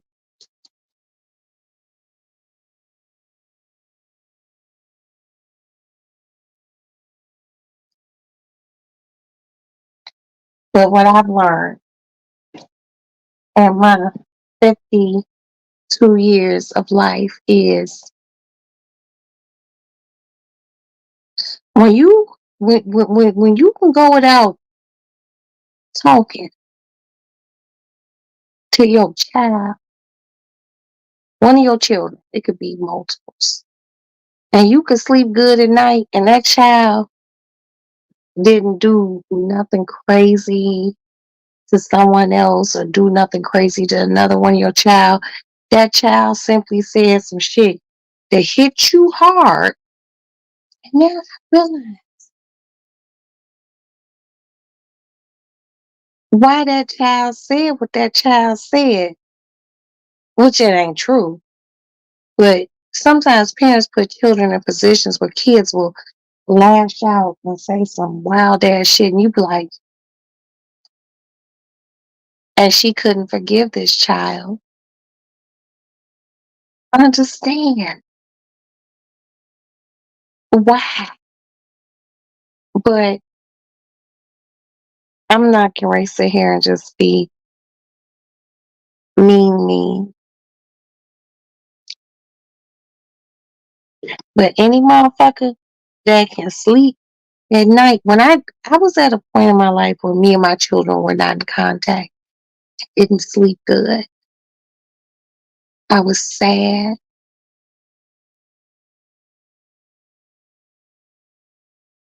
My children are those that complete me, be it when they're right or they're wrong, they flaws and all. But a motherfucker that sleep at night and can't forgive a child, I should have known it. I should have known it. And I didn't pay attention to it because I thought I might have been different. And I didn't even do or say shit to you. Uh, Shit. Que sera, sera.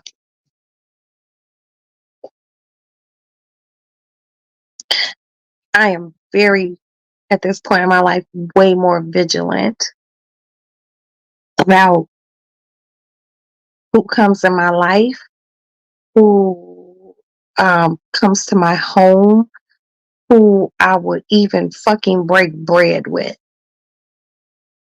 You know, be it you spend a dime, you could be paying for it. If I feel like I got a side eye you, I don't even want to sit with you. Dead ass. I don't even want to sit with you. That's what I've learned in the past like 3.5 years. I don't even want to sit with you. If I have any reservations on who you are, and if I have a reservation and I can speak with you as an adult and we can talk about it, then that's different. But I have to come to an easy place in my soul to fuck with you. Because motherfuckers is raggedy, gutter, and mentally poor. Poverty in the mind, all up here, all the way back here. Underneath your brain and your brain sac and all that other shit. You're fucking deficient. I'm not deficient. I'm exactly how I am, and I know what my expectations are of people. And if you cannot meet my expectations in friendship, fuck you. Now, sometimes you don't have to meet my expectations in business because business is a negotiation. That's different. Other than that, no, I'm good. I'm good on a lot of things and people and everything else. And you know why? Because I know who loves me. I know who my family is, you know, um, my children, my husband.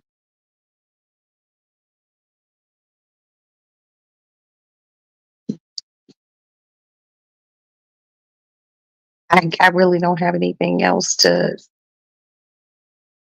think about other than expanding my business and thanking God for what He has bestowed on me.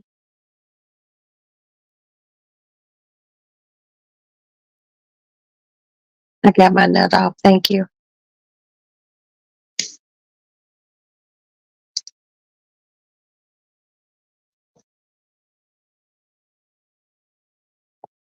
This little cat is so bad, and he's drinking water. Yeah, so that's basically, you know, it's now Sunday. Um, when I get off of here, I have another half of a sub sandwich that I'm gonna eat because I'm on some fat girl magic shit. A little bit more mayonnaise. I got some chips. I got a little bit of macaroni salad. I'm gonna eat that. And I think I'm gonna pull up Basic Instinct because I'm in an ice pick mood. Hey Tulsa, what's up, baby? I'm in an ice pick mood. So yeah, I'll probably watch that, eat my sandwich. I have no laundry to do, but I do know that later on today I need to run to PetSmart. I need to get some guinea pig litter. It's time for it to be clean. We just cleaned it. You've been drinking. I've had a beer too. Me too.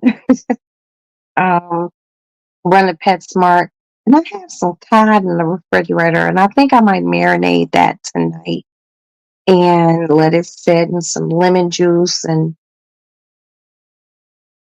some other shit I'll just put in. And then maybe tomorrow, when I go to PetSmart, I'll stop at Whole Foods, get some bread so I can make some cod sandwiches, so that's going to be my tomorrow or later on today.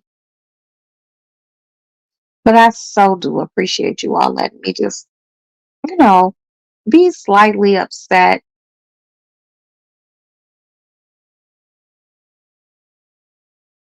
And you know what's crazy? I still love her. We need to cook a meal online. So let me know what you want to cook. We need to, I'm sorry. Tulsi, you threw me out, babe. I'm thinking about fried chicken. No offense, but I love my fried chicken. But I still love my friend. I really do. I just think that she took like the completely lasagna. Let me finish this thought, then I'll talk about lasagna. I just think she took like she overstepped. And I don't like when, you overstep when we're supposed to be friends. And I don't like when you overstep with my business. And in the past like 2 weeks, my business has taken a completely different turn that I didn't even know my business was going to take. I was telling one of my girlfriends, I was like, yeah, I'm going to move. I'm going to go do this. And I'm just like, I had to talk to an older person. They're like, don't do work on your business. Do this, do that, then do that. And that's exactly what I'm going to do. Like, I'm so comfortable that I'm scared. And I've never had that happen. Seriously.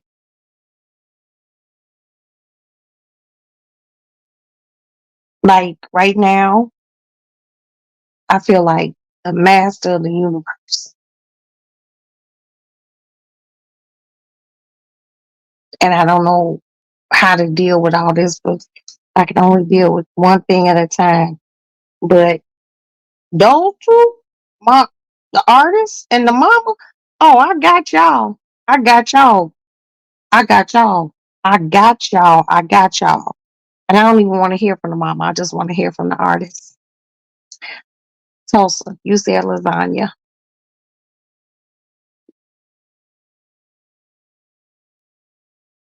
That sounds impeccable. I haven't had lasagna since like when it was really cold outside. I love making lasagna. It's just it takes a while for me to do it because I only use Italian sausage, and I cook that Italian sausage in my marinara with prosciutto, and it just I make the best lasagna. I'm not even gonna sit here and lie to y'all. It's fabulous. Or oxtails. So about 2 months back, I made some oxtails, and I'm not gonna sit here and lie. The first two oxtails I made were great. This last oxtail I made was so bad we didn't even eat them. I gave them to my oldest son. He's like Mikey. He'll eat anything. Um, I'm gonna have to take my time with my oxtails, but lasagna, some garlic bread, and a good salad, big glass of lemonade or water. Oh Lord. Mm-mm-mm. I had a friend who he used to live in New York. He lives in Washington now, but he's from Chicago and we've known each other since we were kids. And he came to my house one day and wait, you know what? Give me a minute about those $30 for a bag full of oxtails. Because here, a big ass bag of oxtails. Last time I bought a big ass bag of oxtails, there's a big bag. Just be like seriously, it was like 70 something dollars. And I fucked those oxtails up. And not fuck them up in a good way. And fuck them up. Like, I don't know. You know what? I did them right up until I added some other shit. And I'll never do that shit again. Never, ever, ever. But lasagna sounded good. But back to my friend. So one day, he was a doctor. He came to Chicago to come see his family because his mom lived here. He where we used to live was like really close to the airport. So he always used to stop by. And he came, he's like, oh, hey y'all. And he was like, oh man, it smells so good. And I was like, well, I made lasagna. You want a piece? I gave him a slice of lasagna. That motherfucker was like, yo, this is the best lasagna I ever had. Do you know this motherfucker? This is before Cash App. This how long ago this shit was. This motherfucker, Western Union, me $200. Like this is like so serious. He Western Union me $200 to go buy all the ingredients to make 2 pans of lasagna. I'm like, you crazy? 1 pan lasagna was for my family. The other pan lasagna he wanted for himself. He was home in Chicago for one day because he had to take his mama to the doctor. And he is a doctor too.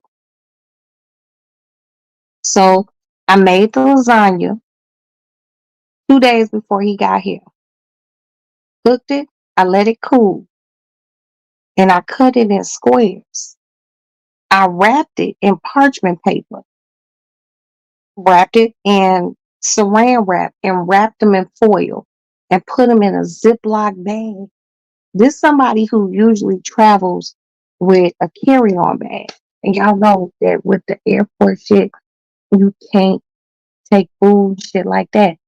This motherfucker literally put his clothes in a suitcase, which is something he never ever does, so he could take the lasagna, the frozen lasagna, back to New York. And he did. He ate off of that lasagna, he said, for like 2 months. And he said all he had to do was go to a Whole Food and get him a salad, a fresh salad. And he bought garlic bread. And he said he ate off of that. But I'm going to tell y'all something. Real shit. The secret, come in closely. The secret to a good lasagna is not using spaghetti sauce. It's marinara. Now I know y'all like, shut the fuck up, Roxanne. No, it's true. If you look on any box of lasagna shells, they have a lasagna recipe on it. If you follow that recipe, excuse me, you don't have to follow the recipe like to the letter, but if you follow that recipe how it is on there, the lasagna turns out different. Like a lot of people don't know that when you have the ricotta cheese, you know,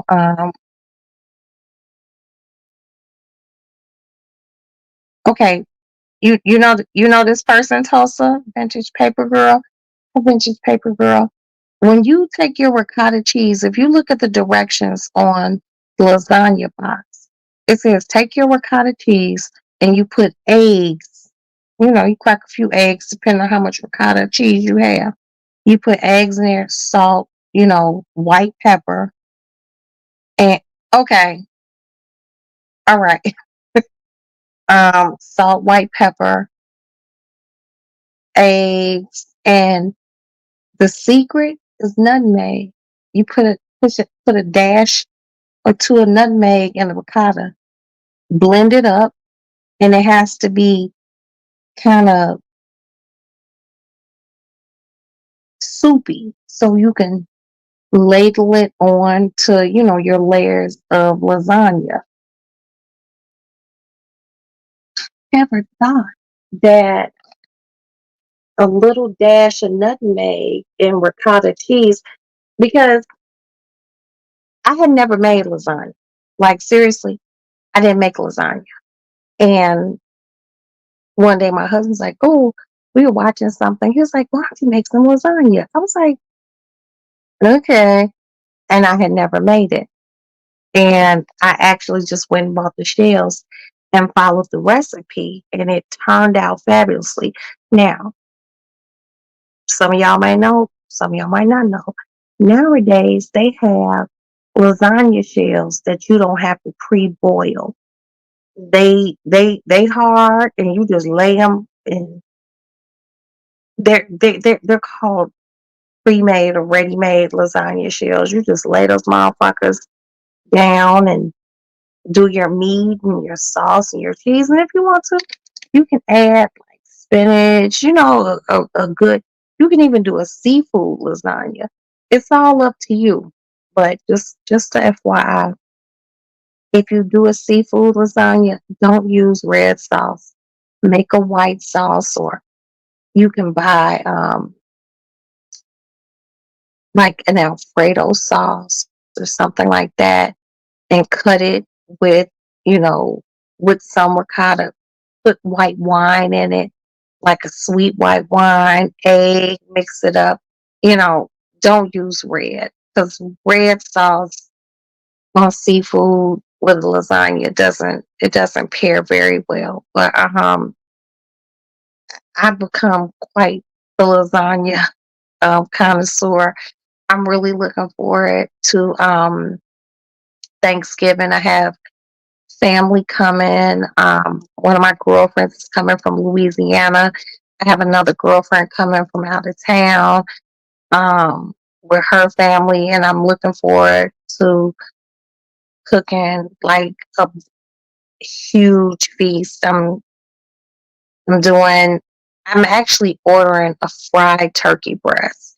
I'm gonna get my honey baked ham. I'm doing rolls. I'm doing mustard turnip and collard greens with smoked turkey legs. I'm gonna put a little sausage in it because I tried that and it turned out really well. Baked macaroni and cheese. Um, Sweet potatoes, not yams. There's a difference. A lot of people don't know that. I'm doing a pot of gumbo. I'm actually ordering my peach cobbler. My sister in law is making my dressing because I make the worst dressing ever. Please don't ever ask me to make any dressing. You'll die from eating it because it's always dry. I'm making deviled eggs. I'm gonna have two different types of cranberry sauce. I'm doing a before dinner charcuterie tray with, you know, cheeses, little whole head cheese too, some saltine crackers. I'm doing quail eggs. I'm turning this Thanksgiving out. The reason being is because we don't know for sure, but Maddie might be in Africa over her Christmas winter break. And if she is in Africa over her winter Christmas break, then she won't be home for Christmas. So I'm not going to be celebrating Christmas at all. I will go to my mama's house and eat all her beautiful, wonderful food. But if Maddie goes to Africa for this work study program for, the like 2, 3 weeks that she's out of school, um, I'm not making no big dinner. I'll go to my mama's. I'm gonna get a very small Christmas tree. So I'm going all out for this Thanksgiving. I'm gonna do my chitlins. I know a lot of you all be like, ew, chitlins. Fuck you. Okay. I'm gonna do my chitlins. I'm gonna do some cornbread. Like I'm gonna do some crackling bread. I'm also gonna fry like 6 pieces of fish and some coleslaw. I'm gonna make a small pot of spaghetti because I need coleslaw and spaghetti when I eat chitlins. So I'm going to turn Thanksgiving out because I know baby girl gonna be possibly out of the country for Christmas, and I'm gonna do anything for Christmas. I'm gonna lay in bed.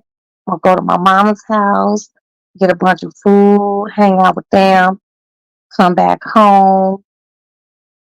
Hopefully there's like a Law and Order on or something that I could just lay in bed and watch. But yeah, I'm going. Excuse me. I'm going balls deep for Thanksgiving.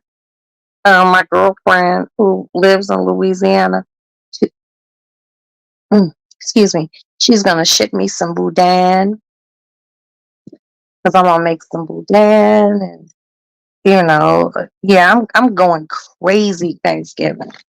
It's gonna be so much food. And I'm inviting a plethora of people. I want to invite Princess, but Princess got a new crib. You know what I mean? And she might want to cook, at her house. But if she doesn't, now John, if she doesn't want to cook, she's always more than welcome to come over here. Um, and I just want to have a good Thanksgiving. Food, motherfucking football, sitting around talking shit. My kids are home. I'm hoping my son Asa can come home um, for Thanksgiving and bring his wife. and I'm excited about Thanksgiving. Someone was like, "Hey, I got $700, link, you know, the EBT card for 500." I told her she hit me earlier, like, about 9, 10 o'clock. She goes, "I got 500, 700 for 500." I was like, "Bitch, you will have that 500 Monday morning." Okay, I will go to the bank and give her that $500 viciously because I need to go to Maddie's school this week too because I need to go pay on her tuition. Um, I need to take her passport. I need to take her passport, and there's a rug over here that I have to take to her, and I want to take her, to do some grocery shopping. Maddie only need like $250 worth of groceries. She got a dorm size refrigerator, but I can get her some water and juices and, just the shit she want. Aston's going with me so he could set up her TV because she can't set up her TV. And what else? But I swear, when I went to her room, we were getting her room together, I swear I seen a cable cord in that motherfucker, like the hookup or a cable cord. So I'm gonna have her find out. You know, hmm, I'm gonna see if she has, but we're gonna get her cable or her TV working. I bought her a hotspot last year, a little hotspot thing. She didn't use it. I'm like, that was like, we paid for that. You didn't use it. She didn't know how to use it. Thanks for telling us. So we'll have our hotspot set up, the TV. I'll take her grocery shopping. So I can't go Monday. I can't go Tuesday. I can't go Wednesday. So I'll probably drive down to her school on Thursday. I'll be down there Thursday. Get down there good and early. Go do what I have to do for her. Go have lunch with her. Um, Stop at Cracker Barrel, buy my customary candles that I need to buy. And my husband's like, "Okay, well, don't buy over because we're trying to be fiscally conservative." And it's very hard. But I'm only gonna buy like maybe 3 candles for um get my candles and get back on the road, get back to Chicago, get up in my bed and mind my motherfucking business. But I have to go down there and take care of that with baby girl. Ooh, ooh, ooh. Earlier today, I laid in bed and I watched football, and her college was playing Penn State. Penn State whooped their ass. I was just like, and I remember they used to have a really good, football team. Hopefully, basketball is better. But Maddie her and her friends went out the night before, and she's just like, I was like, there's a football game going on. She goes, "Yeah, I heard, but I'm still in bed." And then the next time I talked to her, she was like, "Mommy, can you give me a Uber? I need to go buy some. I want to go." She wanted to go to some restaurant and get noodles. I'm just like, but there's a football game, and Uber is going to be high. It's going to be expensive. That shit was $6, and but I still had to spend her some money so she can get the, go to a restaurant. All her friends were like still asleep, and but I look forward to seeing her. I miss her little bitty face. That's my daughter. She's so awesome. All my kids are fucking awesome. But I do miss seeing her. But I'll be down there this week, and hopefully you all will take the ride with me down there to check on baby girl. But that's got a job. It's on campus, and you know, it's I don't have enough money. She's always ordering some. it's always Sheen, Sheen, Sheen, Sheen. And she be like, Mommy, there's some sort of payment shit on Sheen. And she's like, if my payment's due. And I send it, we send her money. That's why I have to keep money coming in. I'm not doing no shopping. I'm being really, really good. You know, I got other shit going on right now, and it's going to be the end of the year, and it's going to be taxes. Ooh, ooh, we're not going to discuss that. Yeah, so I'm just trying to be easy, you know. My husband's like, well, what? I just feel like you don't have to tell me I can go buy it. Just like you can go buy some shoes if you want. I'm not buying shit. No, that lady around the corner, I gave her my hair weave. She called it my hair weave. I just have to wait to get my hair put in my head. I'm trying to let my edges rest because my edges is struggling around here, especially on this side. Trying to give it a little breathing time. Um,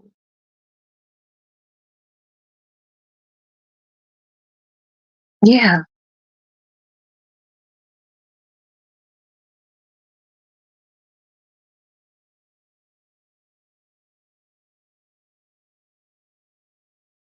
no, but that's all that's going on with me. I really appreciate you guys letting me rant because that shit earlier this evening like really rubbed me the wrong way. I'm just like, ew. And I don't want to be rubbed the wrong way. I would like to keep positive energy, but it just seems like, you know, it's not YouTube people for me. It's like real life people. Not the YouTube people aren't real life people. It's just like the people that, I know that I'm doing business with and I don't like bad business. But I know what I have to do as a grown woman,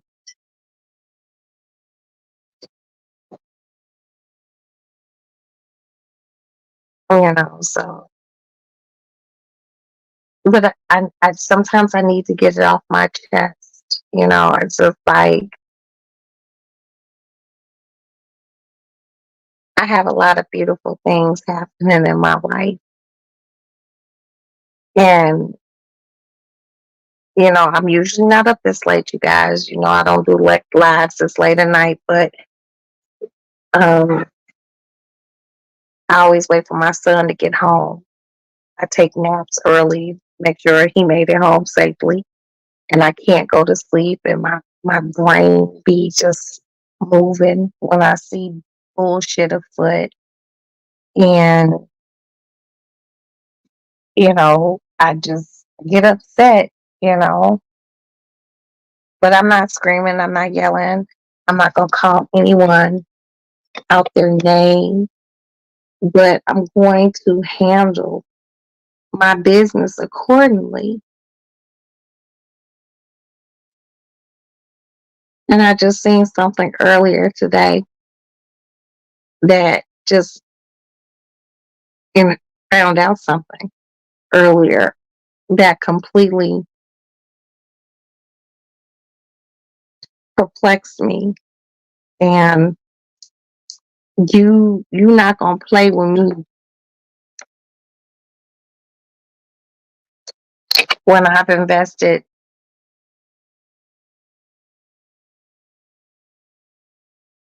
30 some $1,000 into you. That's what you not gonna do. Not when it comes down to this music shit. That ain't gonna happen. You know.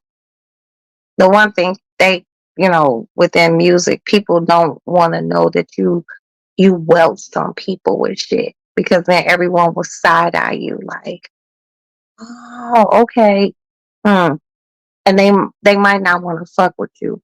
And the people who know me for real, No, my word is bond. And know that if I say I'm gonna do something, I do it. And I did it. And a motherfucker not act weird. And I hate using that term, but that's what it is. Motherfuckers be acting weird.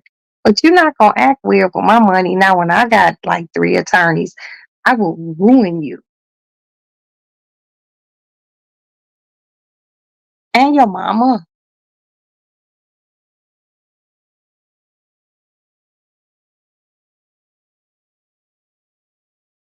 And I don't wanna have to do all of that. If you ain't fuck with me, give my money and we can part ways. But you can't use none of the music that I paid for. You can use your lyrics because those are yours, but those beats belong to me. And anything that my daughter wrote belongs to her.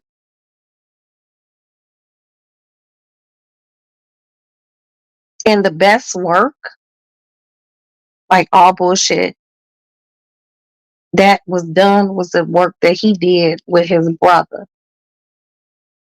The beats, the whole ambiance of that studio time was impeccable. But I own those beats because I paid for it. Oh, scratched the back of my head. Yeah, I paid for that. Yeah, I did. So I just don't like people who don't know how to communicate effectively. It's so irritating. Ooh, my scarf too tight, y'all. Shit.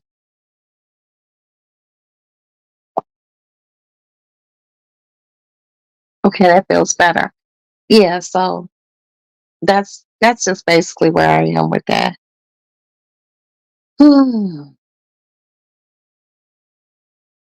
you but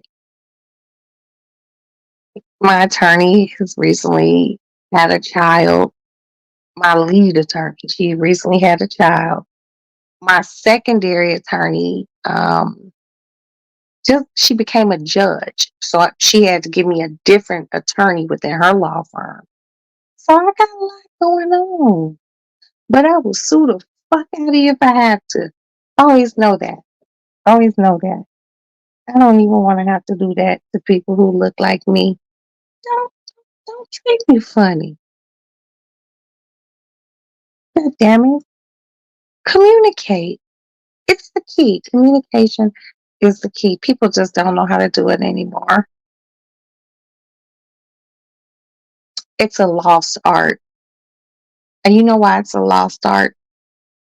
Because people are so used to texting, DMing, inboxing, not even emails. Because emails are like used on some business type shit. People just don't know how to communicate.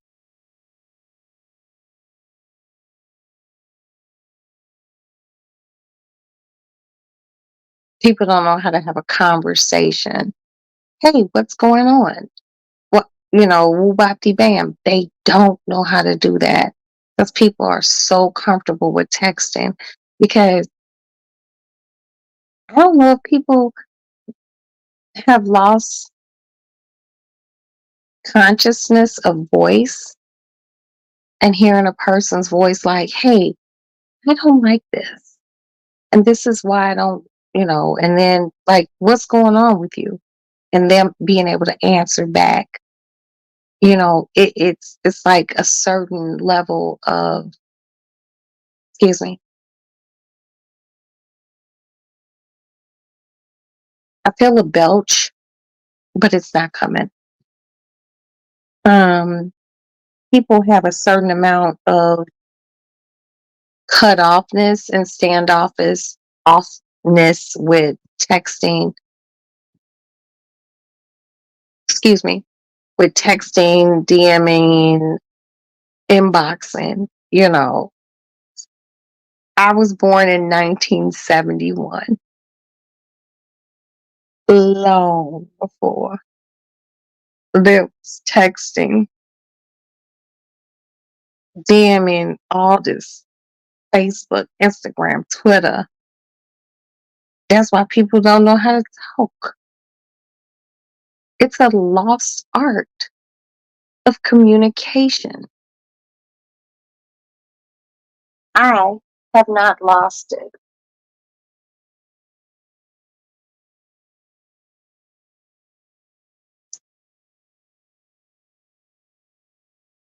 but people have lost it. It's just so just like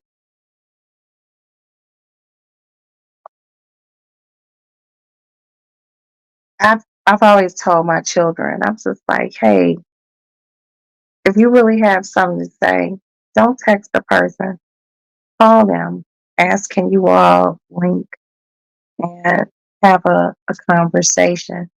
People are actually scared to have conversations. And I'm not talking about a live,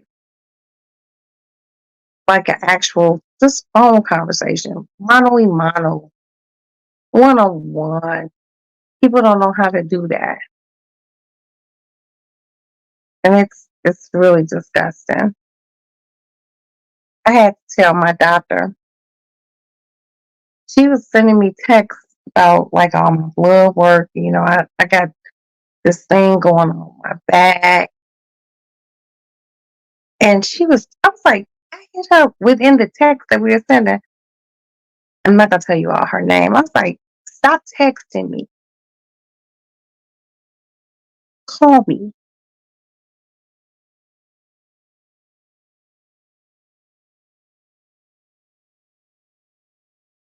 I don't like texting. And she called me. She's like, oh, it's just I was like, look, I don't care. I have insurance, private insurance. Call me.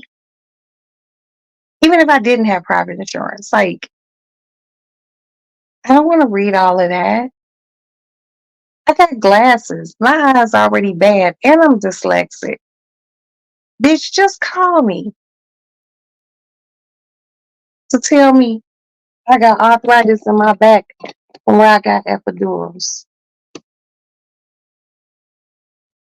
I don't want to, you give me all these Latin terms of what's wrong. Bitch, I don't, you better call me or I'll find me a whole new doctor. That's what having good insurance gets you. A whole new doctor if you want to move around the earth. You got you a good PPO where you want to move. And she was like, oh, well, I was just texting because through that patient portal, I don't want that. As long as I know I ain't got no sort of cancer, I ain't got diabetes, or as the old folks would say, sugar. My blood pressure went down. My cholesterol done dropped. I ain't got nothing crazy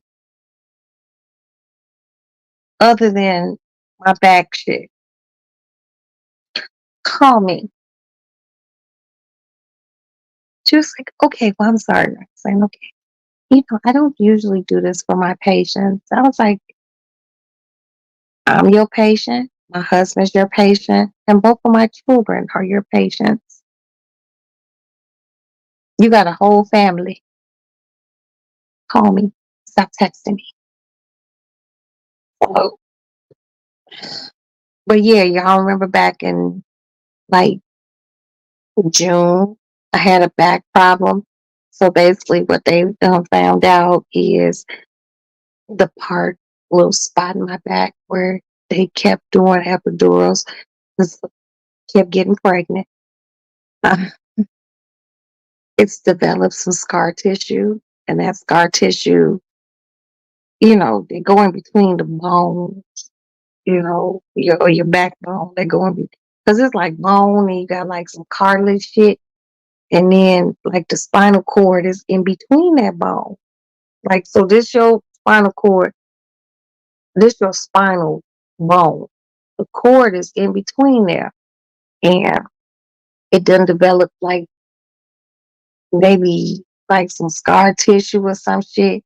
And from time to time, they told me that shit gonna flare up, and I hope it don't, because I don't want to be on those steroids. They had me on steroids for my back, but I told that bitch, Don't text me.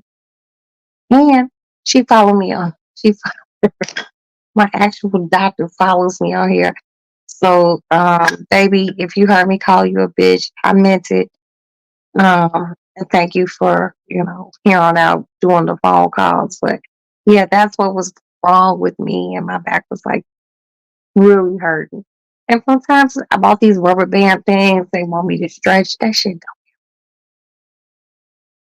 it don't help. But like I took that round of steroids and I haven't really hurt since then. But my lower back gets stiff and I'd be like, oh, you know, and I have to deal with the rest of my life because they can't even do like any sort of surgery on it. So I was just like,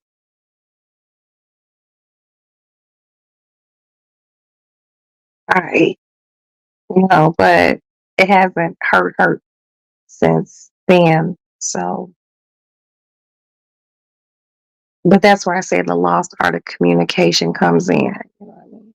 Call me, stop texting me, and you know, I just have so many patients. That's not my problem. I didn't sign up to be a doctor. You did. I'm old school, bitch. I come from the days of Marcus Welby. Hell, motherfucker had cancer. Marcus Welby call you on the phone, be like, Mary Jane, I have some traumatizing news. You have cancer. You know what I mean? Motherfucker, call me. I don't want to hear that. I don't want to read no shit in no motherfucking text message, bitch.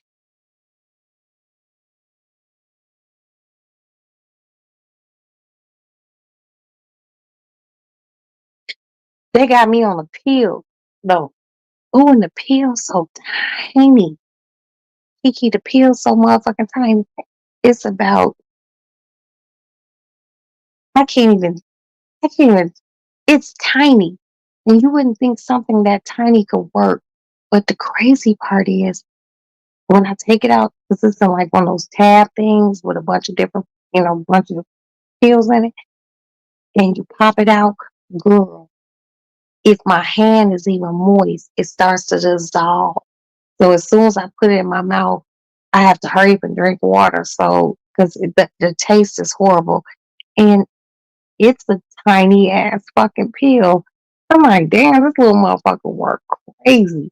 But I have to deal with that the rest of my life. But hell, if all I gotta deal with is some back pain and a few ignorant motherfuckers running around, guys, I think I'm okay.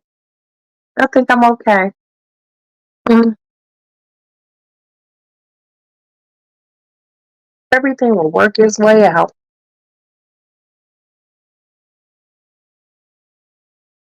Kiki, my doctor gave me something to sleep. Because I told my doctor, I'm like, Friday and Saturday, I'm up kind of late. Because like I said, I wait for my son to get home. I said, hold on. And I told her, I was like, once he gets home, you know, I take a nap before he gets home so I can be up. That's why I'm up right now, because I took a nap. So a bitch just like, hey, I'm sprying up. She gave me a pill, Kiki, probably the same size as that little bitty ass steroid pill. That motherfucker's so small, I can't even cut it in half.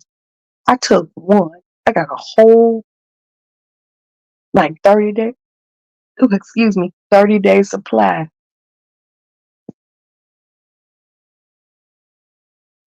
I took that pill the other day and I took it about, I took my shower, I had ate, took my shower, brushed my teeth, tied the hair down. I took that little bitty ass pill.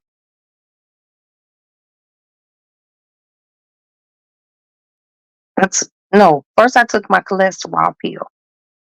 That pill make me pee all during the night. I don't like it, but I gotta take it.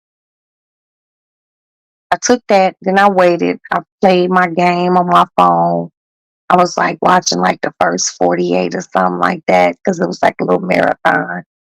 I took that little teeny tiny ass sleeping pill. Girl, I slept, but I was getting up in the middle of the night.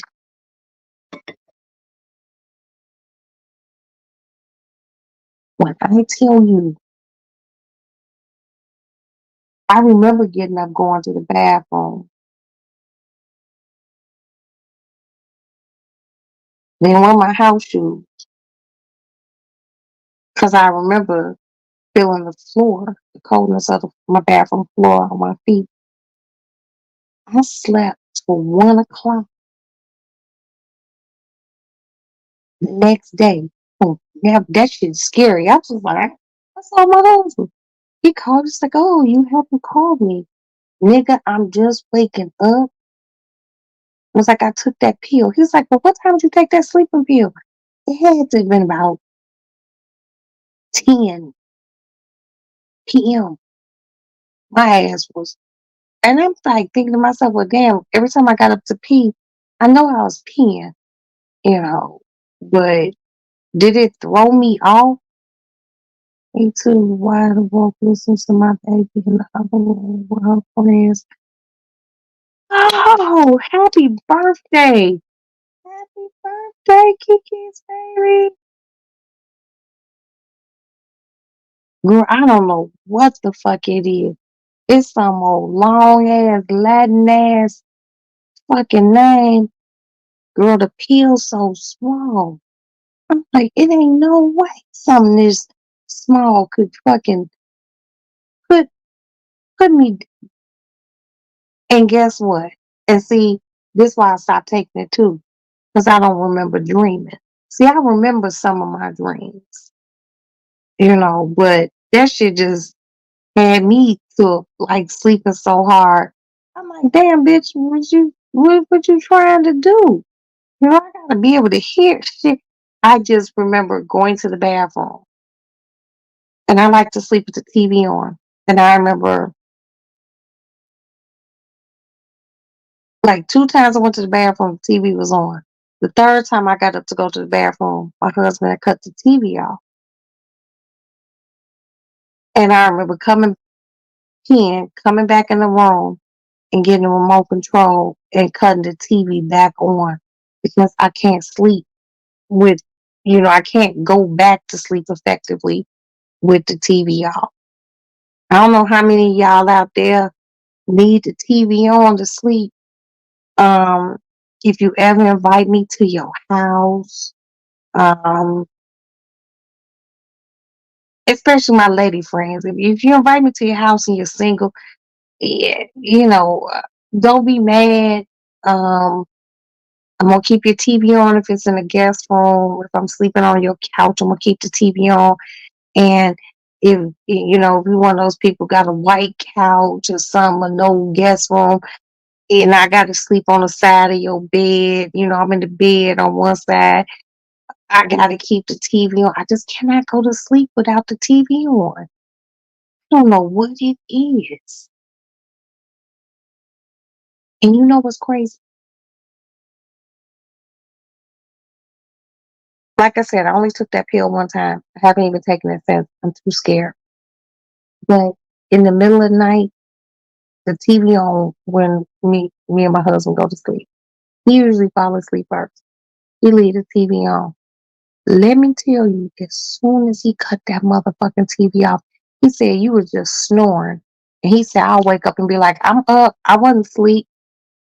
He has to leave that TV on. I have to be good and sleep. Little pills scare me because they're big pills are popping now. Girl, don't be telling me that shit, Kiki. Girl, you got me scared. Nothing that tiny should like do that.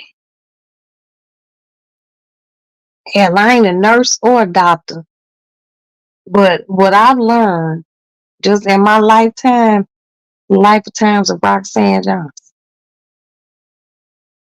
those little bitty pills, put your ass the fuck down. Those big pills take time to work and shit like that. I got a whole bottle of those tiny ass pills in my room. I'm not taking those motherfuckers. I'm good. I ain't not no more. I done took one out of a month's supply. Y'all ain't getting me jammed up like that. I wake up the next day at 1 o'clock, ask to give me some coffee. I get my motherfucking cigarette. I turn the TV, return to the channel I want to watch. And I'm laying in bed drinking my cold water and coffee. I'm like, did get up last night and go to the bathroom. I remember feeling the coldness of the floor. I remember cutting on the TV. Past that, I don't remember shit. My son said the cat would sleep across my forehead. I'm like, what? So yeah, I came. He said, I walked past your room. Said the cat was sleeping across my forehead like I had on a fucking fur bandana or some shit. I'm like, didn't even know. Don't want to take nothing that puts me out like that at all. Very scary.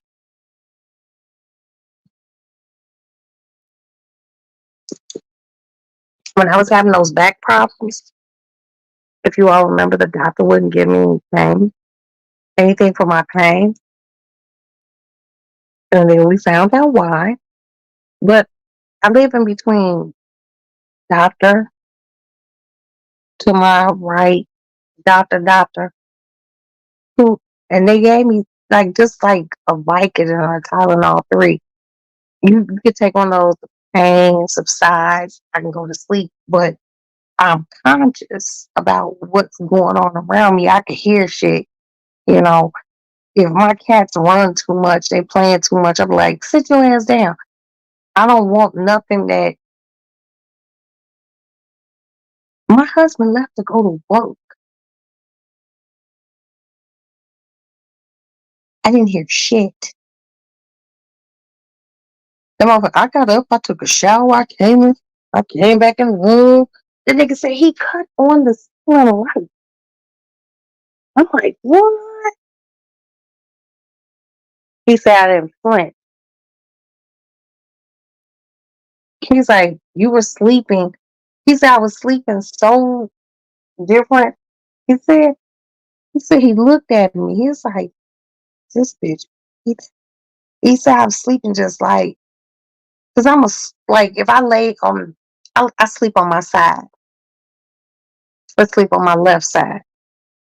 That's only because my TV is on the left side of me. So I have to lay that way, to watch it. And he said, you don't snore on your side. But he said, sometimes during the night, he said, you roll over and you be on your back. He said, that mouth will open up here. It's like, man, it sounds like a freight train rolling to that motherfucker. But also, I need to lose weight. Snoring has a lot to do with weight. So we'll work on that.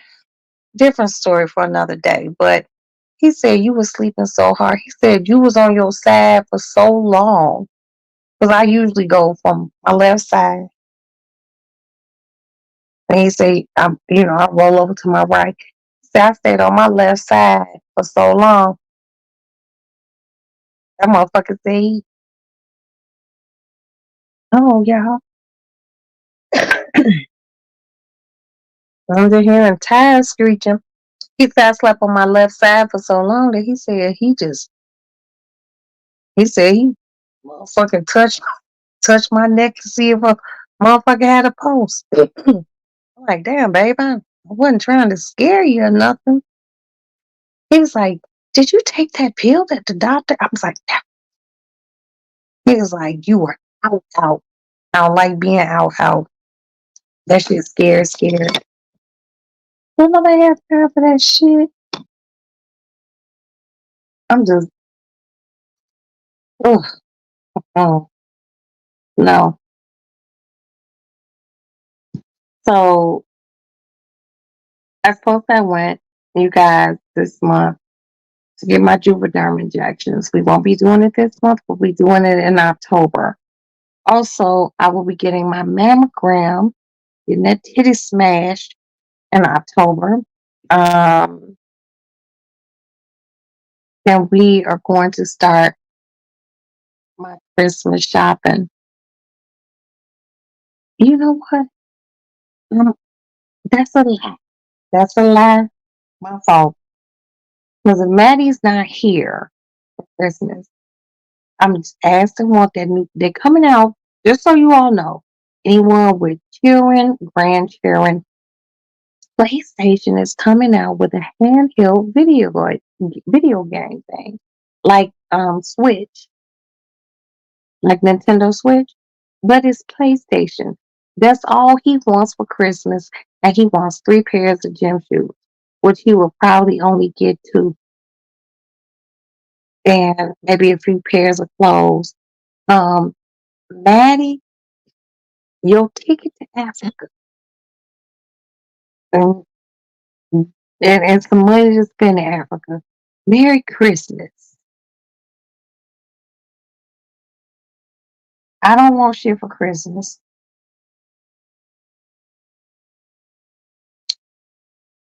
Um, I'm not cooking. That's a lie. I'm gonna make me a pot of chitlins.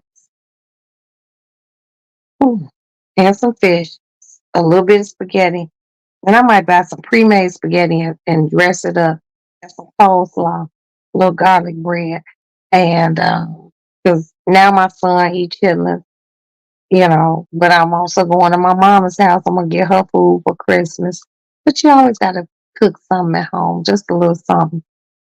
And I just want to be like left alone on Christmas. I might do a Christmas Day live, talk to y'all because I love y'all and I appreciate y'all just for being here, just to see how your holiday going. Uh, and just find something to watch on TV. I've learned the older I get, the more I just want to lay in bed and watch TV, man. Lay in bed, eat and watch TV and eat these motherfuckers. I've become obsessed with these. They are so good. And I only get the strawberry.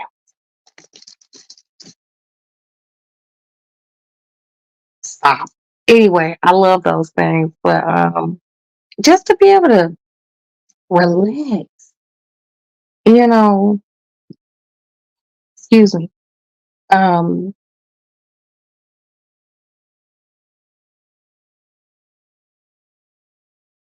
to get up for me in the morning and thank God that He woke me up.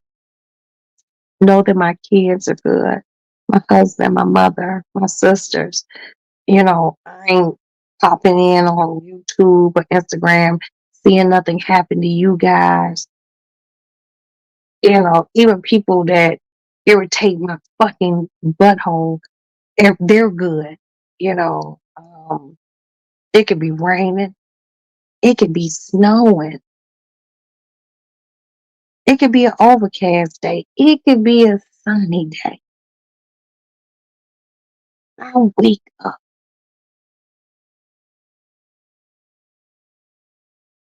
and, oh, thank God. And I don't hear nothing bad. Get up,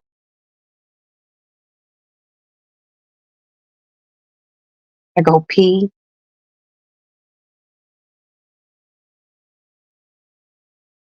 I brush my teeth. I don't wash my face though. I ain't gonna lie to y'all. I just brush my teeth because I don't like to taste morning breath. It's really gross. I get my coffee and get in my bed. I Find, watch a little CNN, watch a little ESPN, find me some, find the Law and Order if it's on. I watch my Matlock. Gotta watch Matlock. I watch Perry Mason. And then after all that coffee, something starts rumbling down there. I use the bathroom about 2, 3 times. Then I be like, let me take a shower. Take my shower, put on, clean white beater, make more coffee, give me another cigarette, get back in my bed. If it's if it's hot outside during the summer, I keep my air conditioner on, door closed, ask and feed the animals for me. I have phone calls with people. Um, some phone calls I see pop up, I be like, doom, doom, doom, doom, doom, doom, doom. I'm not answering. I'm watching Law and Order. Because I know that ain't even that motherfucking important. Because if it's really bad or really important, motherfucker be like, hey, bitch, pick up. Um, Wintertime, love winter. Ooh, to lay in my bed and watch TV and be able to talk to my girlfriends and talk, to people that I need to talk to outside of my girlfriends and, maybe get up and fry me an egg and some toast and, a little pre-made sausage patty, my coffee, my water, and just lay in bed and it's cold outside, you know, um, and I'm alive. I really don't have any fucking complaints, you know. Every day is a blessing. That's why I don't be wonder what I did tonight, which I didn't waste my blessings on complaining because God really done set my life up really, really fucking dope. You know, that's why I just try to get everything out here. So when I go to sleep and I wake up, it's just another day for me to be thankful. And even without all my thankfulness, I still be wanting to fucking choke the shit out of people. People don't be getting that shit. I think people be expecting me to always be like, no, I'm not. No, I'm a little pissed even after talking to you guys, but it's all good. God done hooked me up for real, for real. I'm just like, damn, bro, thank you, thank you, thank you, thank you. You know, every day is a blessing. When I wake up in the morning or mid morning, whatever, and I do my little routine and I get grab my cell phone and I go through like, especially like my Facebook. My my Facebook is a very personal place for me because you know um, that's where my sisters and my mama and my aunties and my uncles are. People that I've known since I was 4 years old. And if I let you on there, oh, I really fuck with you. And I wake up some days and of course, I do my routine and I get my phone and I open it up and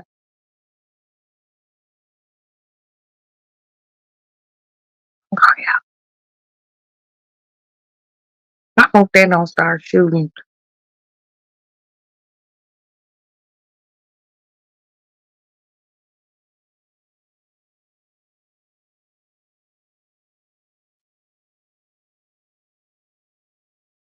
can hear him.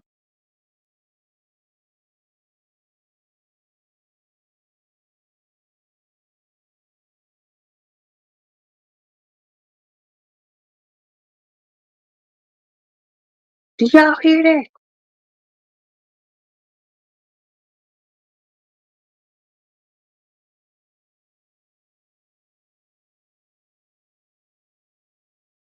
Oh, I should call the police, y'all. Because I will tattletale. We don't put up with that type of shit over here.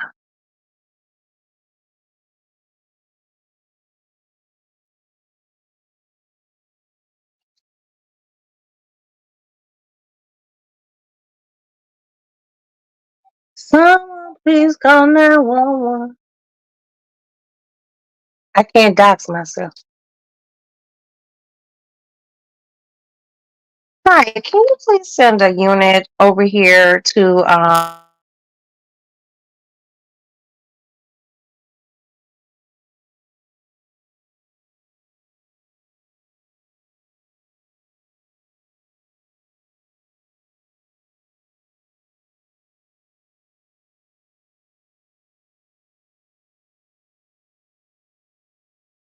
ma'am? I hear females. No, I can't. I can't see them through the trees. But they like it's by the medical examiner's office. It's in that area.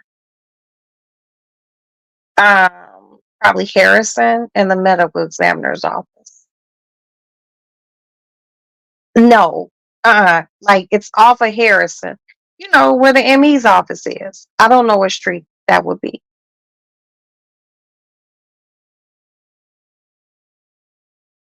Thank you so much. You have a blessed evening. Bye. Yeah, see, I will call the police on you real quick. Why? Because we are law abiding citizens over here. And I don't want to hear y'all arguing at 3:38 in the morning. I still hear 'em. Y'all don't live over here. Don't bring that ghetto ass shit over here. Take that back somewhere else. I'll sit right here and wait. I'll see the blue lights from here. Wherever they are, they're to my left. I mean my right, straight up there. Leave. Leave. Oh, I'm a big tattletale. I will tell on your ass. Don't commit no crimes in front of me. I'll tell on you. But if you like, if we cool, you get on some dummy shit, I'd be mad at you, but I wouldn't tell. But I don't know these people. I will tell on you. Yeah. I heard somebody say, I don't give a fuck.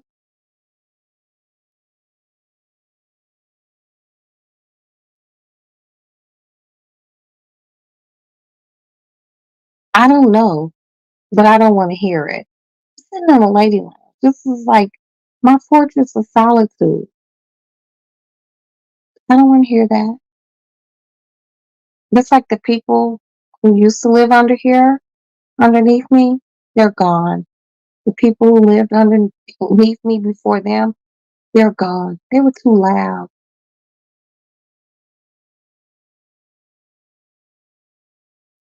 Okay, somebody, she said, I don't give a fuck again. She's very upset. Girl, if you didn't give a fuck, just go home or get you a YouTube page and talk.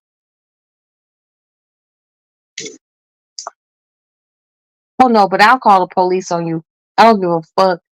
If you in another state and you irritate me, I'll call. I know the lingo. I know what to say. Most of their general orders everywhere across the United States are all the same. You gotta know to talk.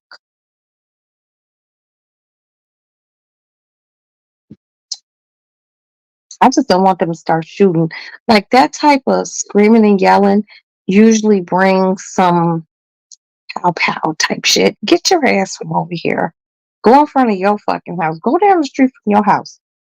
If you could see the distance between where I am and where I hear them, I shouldn't be able to hear them. Can they hear my conversation? I'm upset. I've been upset. I'm not screaming and yelling.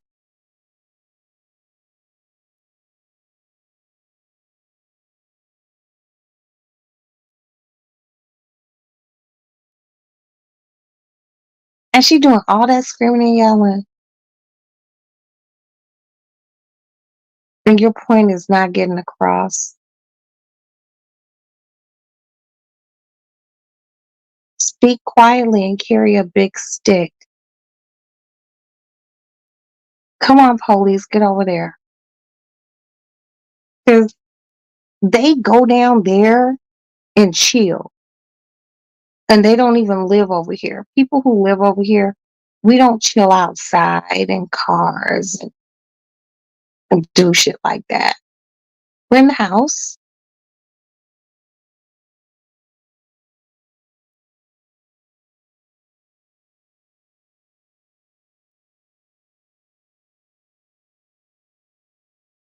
Okay, quiet down. I don't like that type of shit. And I know it sounds crazy, but this side of the bridge, we don't want to hear that. If you're driving through with some loud music, okay, so what? But we have this circle in front of my house, and from time to time, people think they could come chill. We call the police over here. We will tell on you, and I will big tell on you.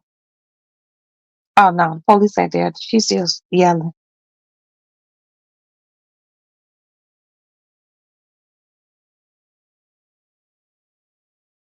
Oh, she's so angry.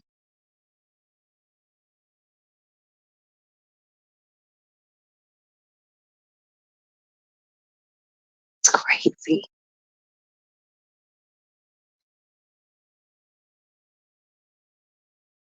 Your point never gets across when you scream and yell like that, or calling names and stuff like that. Cute. It hurts more.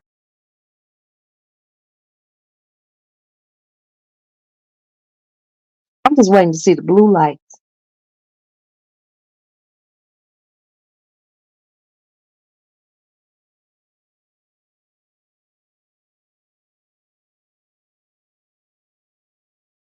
Oh, I don't want to be super nosy and walk downstairs and look through trees, but it sounds real.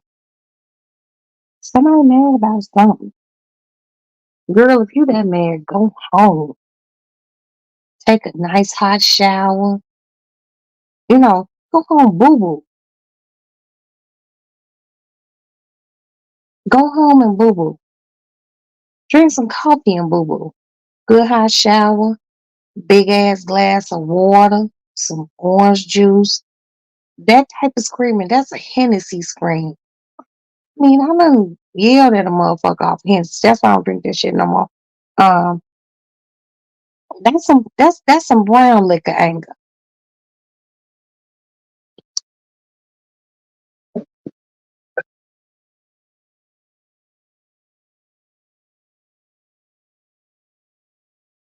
That's brown liquor anger.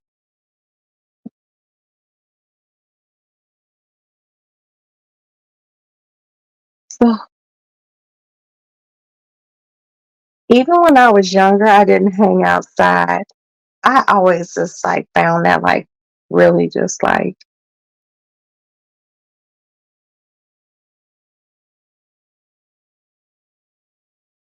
but also I grew up in a day and age when the street lights came on, you came inside. Even when I was like 19, 20, 21 years old, I still wasn't hanging outside.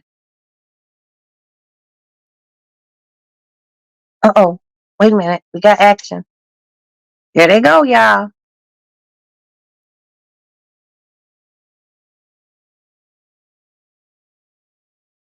Someone please call 911.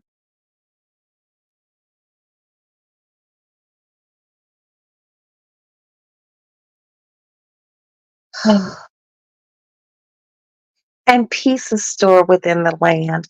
I don't want to hear that shit because they arguing about God knows what at 3:46 in the morning. We in Chicago. Motherfucker, be happy to be alive. The fuck?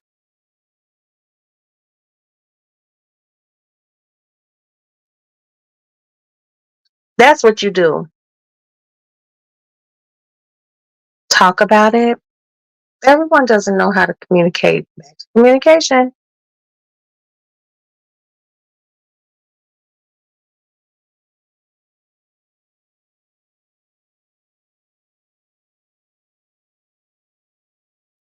Now the police, I can hear. I seen the police car. She's still yelling. Now they're gonna get mad at the police. Why y'all over here? Why y'all fucking with us? Leave, leave, leave.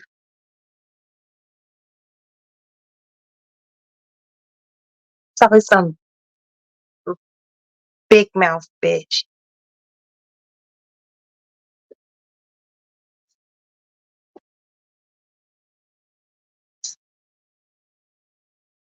Lord,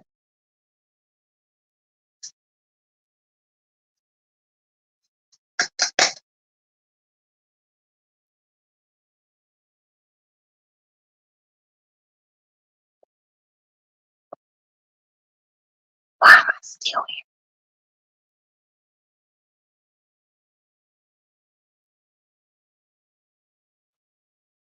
Oh, if it was fall and there weren't no leaves on these trees, I could see clear down there.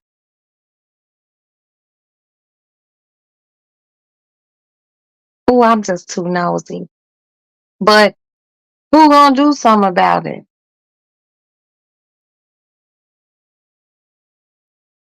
Nobody. Uh-oh, the fuck? The fuck? It was just sound like she needs to be arrested. I don't, I don't like anyone like doing all of that.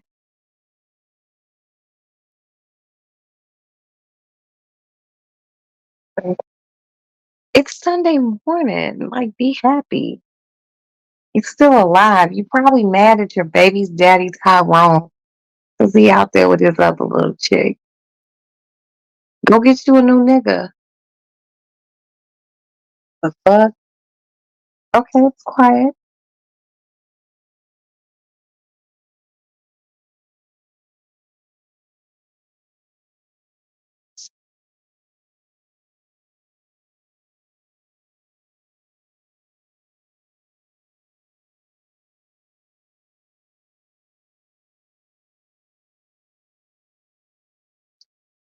Oh yeah, I want to go on my porch just to see what's going on because that's just how nosy I am. I swear on everything that's true and holy.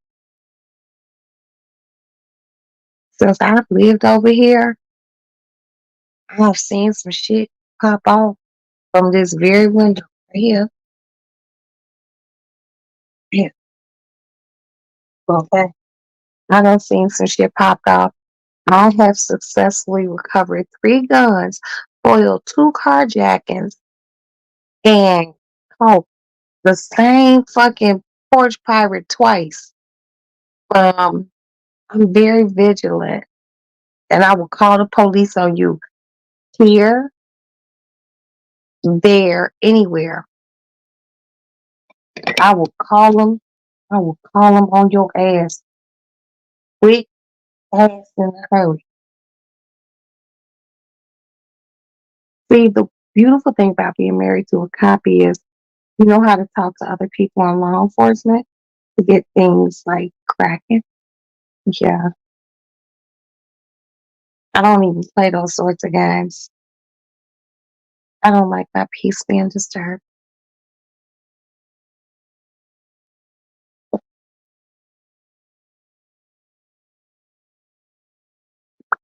So always know if you ever visit me, number one, you're safe. Number two, I am a FOIA card owner, carrier, and a concealed carry person. You will always be safe with me. And three, I don't like a lot of noise and I don't like people yelling. That irritates me. And you know, fuck, I really saw the police on the way here. I don't give a fuck.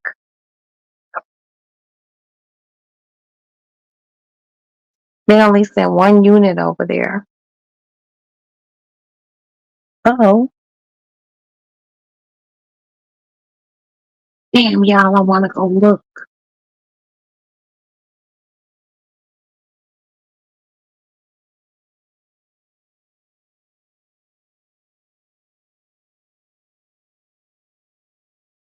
Oh, y'all, we should go look. Let me go pee. Hold on, because I'm just too nosy right now.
Okay, I'm back.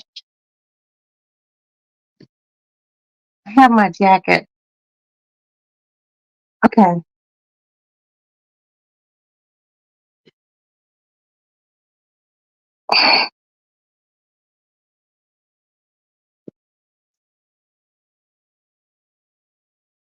let's go see. I'm just taking my phone with me. I'm not taking the ID. I'm not taking my car keys. Let me go get my. Oh,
I just want to see what's going on.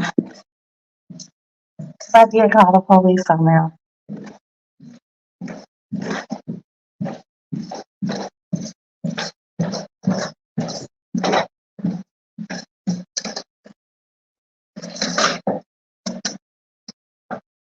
Damn, it's raining.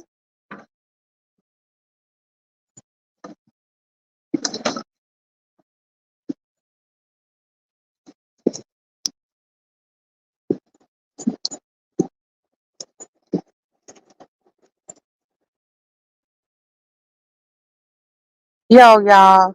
Seriously, it's raining.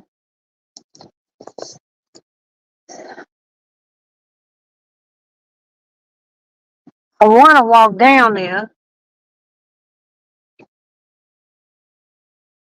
because there is a unit sitting down there, but I didn't know it was going to be raining.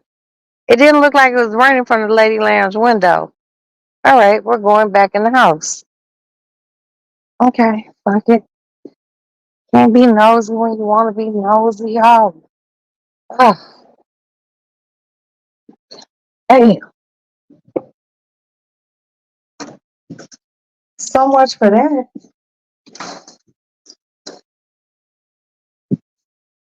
But I can't do a follow up call and just be nosy.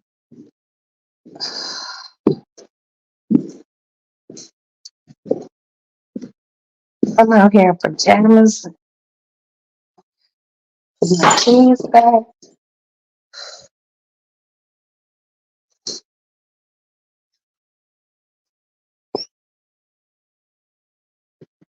Gotta wipe my glasses.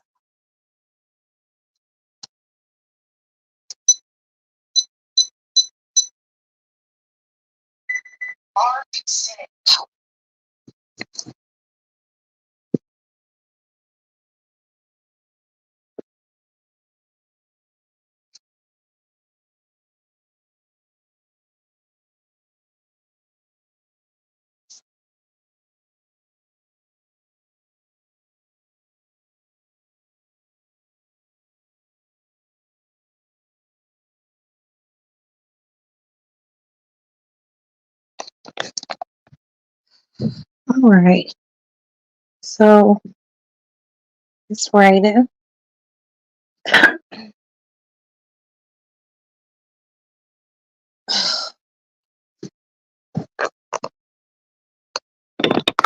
Wipe my glasses off. Raindrops on these. Raindrops on my phone. Okay, so I don't know what happened, and I'm debating, should I call and ask? Is my nosiness that deep? But it's quiet now. So you know what? I'm gonna I'm gonna leave well enough alone. But my whole thing with seriously living over here, people from other neighborhoods know that over here is like kind of quiet, and they just feel like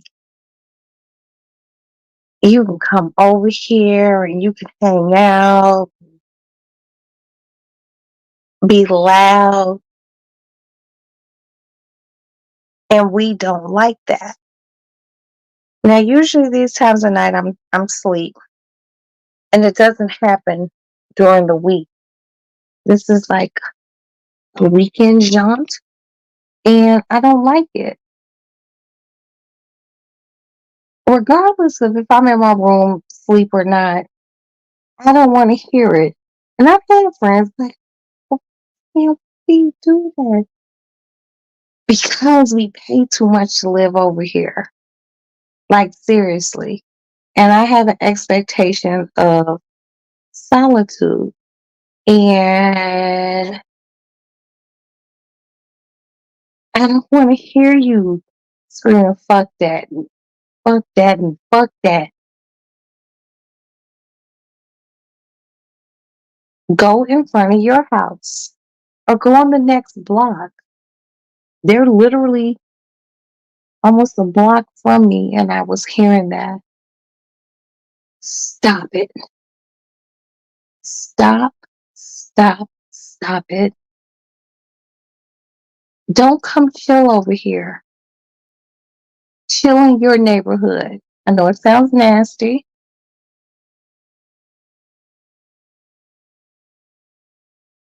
But I feel like if you want a certain level of what you feel is quiet, which I think is quiet, move over here. But if not, like keep that shit over there. I don't want to hear that shit. I'm in the lady lounge with you guys, chilling and talking shit, and I was able to rant, get some shit off my chest. You know, don't nobody want to hear that shit. That's all quiet.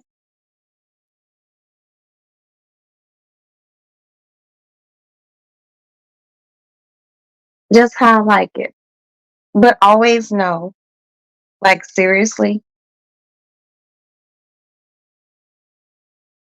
I am real heavy with law enforcement. I will call the police on you quick, quick, quick. I don't play those sorts of games. I don't. Everything I done seen over here that was fucked up, I called the police and like some real fucked up shit. Like there's a school across the street. Those guns that motherfuckers police done chased them, they done threw. The child could have found those guns and hurt themselves or someone else. It's my duty to tell on you. And I will.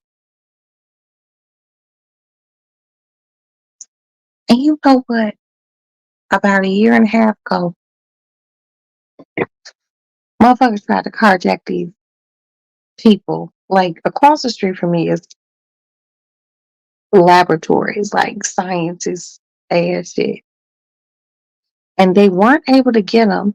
And they ran, but then they came back and stood in front of my house. Literally. And I was like, right here, like, I seen them run. And then all three of them came back, stood in front of my house. The attorney, one of the boys' attorney called me and he was just like, "Hi, I'm the attorney for, and this happened." And I was like, let me get my husband on the phone. So I had to do it through a phone call. My husband was like, "Why are you calling her? You're not even supposed to be calling." Well, I wanted to get a witness statement. He was like, "No." My husband been a police officer for 24 years. He was like, "No." He was like, "What law firm you work at?" He was like, "Oh, we're a pro bono such and such." He was like, no. But I did tell him, like, your client is really young and he really did something stupid. And he was like, "But that's what I want you to talk about." My husband was like, "Nah." And my husband was like, "I'm not worried about because, you know, because I had to give I had to, I wasn't the only witness to it. My name had to go on the fucking police report." I was like, "Motherfucker better not come over here.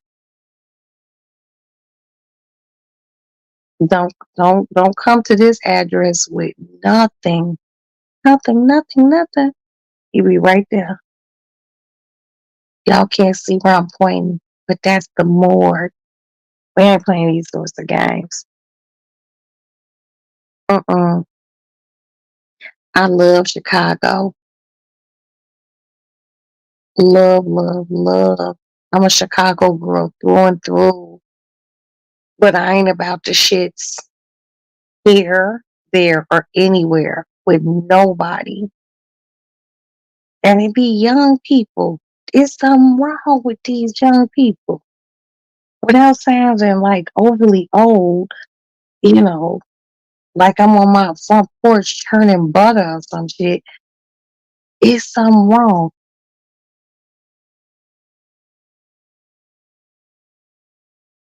What's wrong, chinchilla? That was my chinchilla making that sound. So pardon me. But no, it's something wrong with these younger people. Like I don't know what it is in Chicago, but I'll fight my children, and I'm still gonna love you later on. It's just certain things I'm just not gonna contend with. It's it's Miss Roxanne. I'm definitely not. I will fuck you up. My older kids, they grown. I don't pay none of their bills, so I can't dictate your life. I can tell you when you fucked up, but my kids ain't out here doing like this.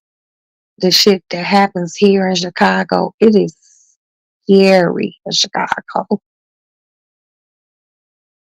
The lady who we ain't cool, but I don't know who we are anymore. She was just like, girl, I'll be scared to come. I'll be scared. I'm like, girl, I will lay your ass down. She was just like, "Huh."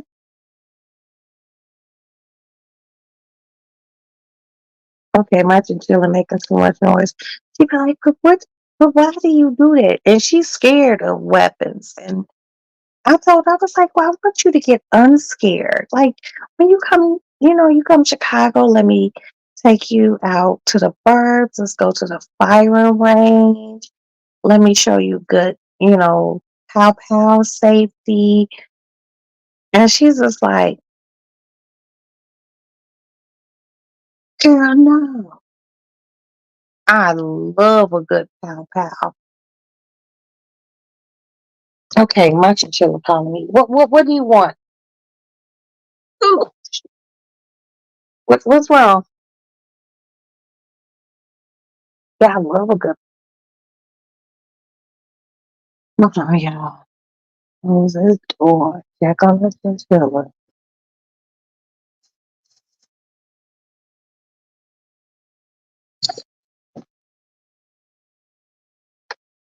What's wrong? Why are you making that sound? What's wrong? Hmm? Shut up, cat. What's wrong? Ooh, they peed on that. I actually gotta clean that. Ooh, it stinks so bad. No, man.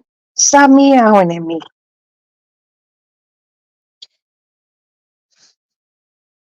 Oh, oh, that smells bad. Mm.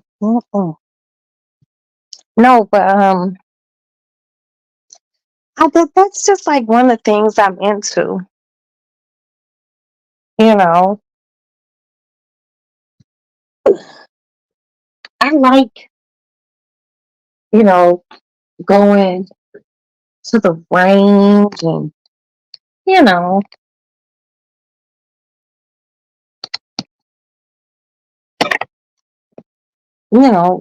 the husband he has to do it. So sometimes we like to go together and you know go to lunch afterwards and whatnot. I just wish more ladies would be more pow friendly. It's a scary world. It's a scary time that we live in. And I believe in seven, seven. I believe in a fighting chance. I have actually doxed myself before, and but it was just like kind of like a pre warning, like, hey, if this is really what you want, come on.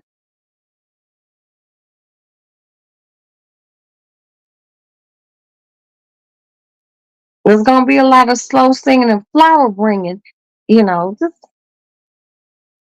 people just need to just like respect other people's surroundings. People don't do that. I do. I ain't coming to nobody's crib. Period. I promise you that. I ain't showing up nowhere. Most you gonna get from me is a good little phone call. If we can't work that shit out through a phone call, and you ain't hurt my children, you ain't gotta worry about ever hearing from me. That's that shit. I promise you. Ooh. Uh-uh. People are just strange. But Chicago's a different type of city, but it's so, so, so, so beautiful. And if you've never been here before, I suggest that you come, you visit, you experience it, and see it, and stay here more than like 3 days. Try to stay here about 5. Contact me so I can take you everywhere. I could show you everything, like everything in Chicago. I could show you Bronzeville and give you the history on it because I'm a real big history buff. I could show you downtown.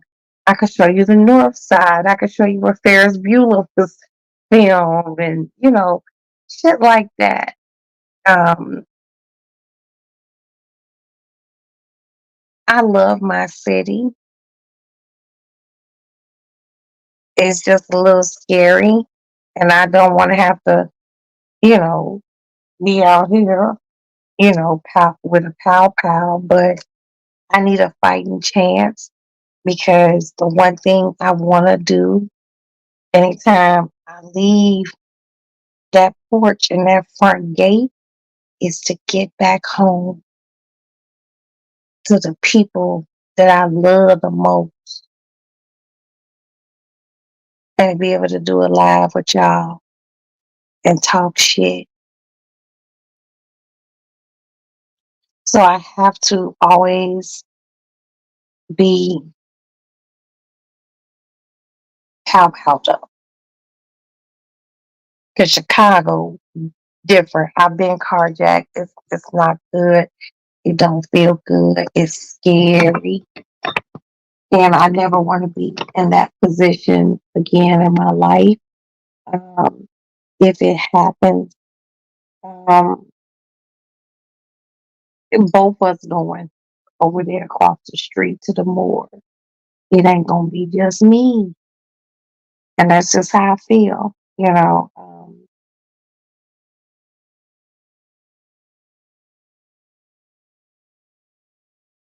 Chicago is very segregated and people be like, people be like, oh, but that's not right.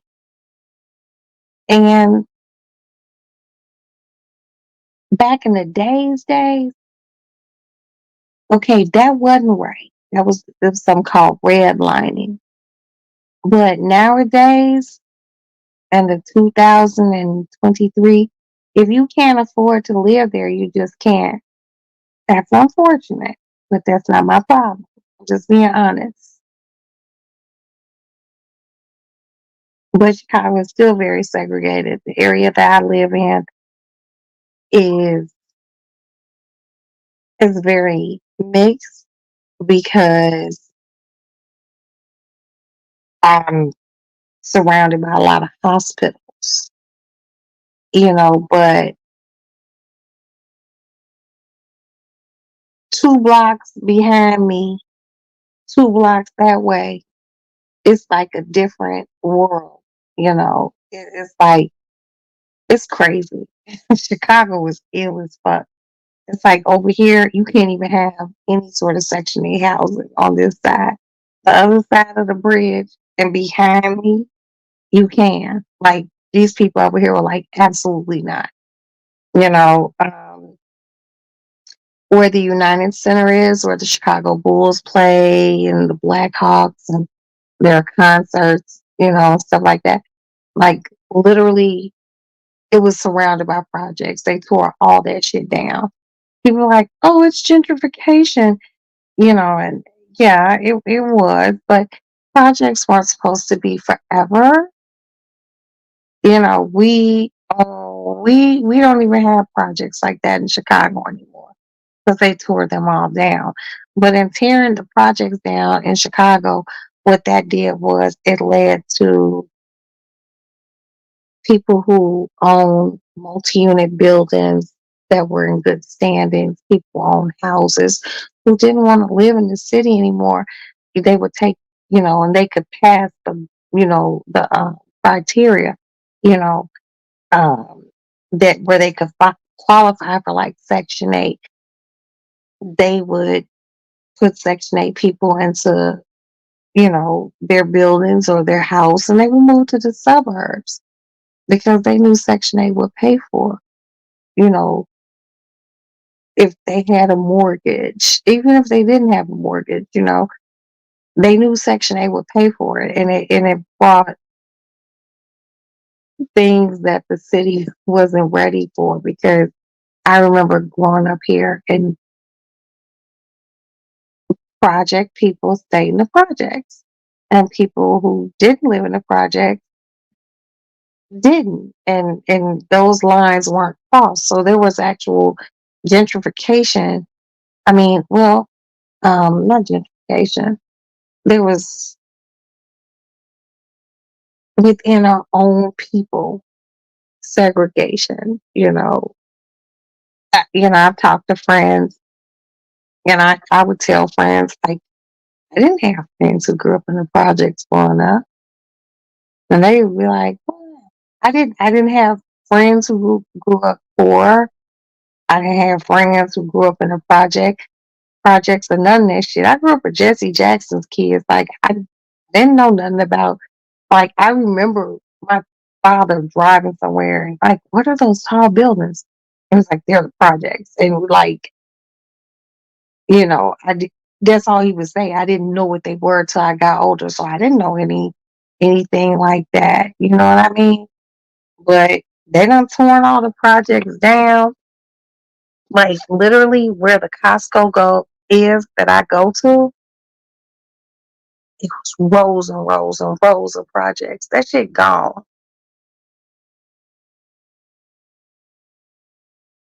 People want to say they want to call it all different housing, public housing. This, you know, we don't have a lot of public housing, like just freestanding buildings. Like the public housing that we still have here in Chicago,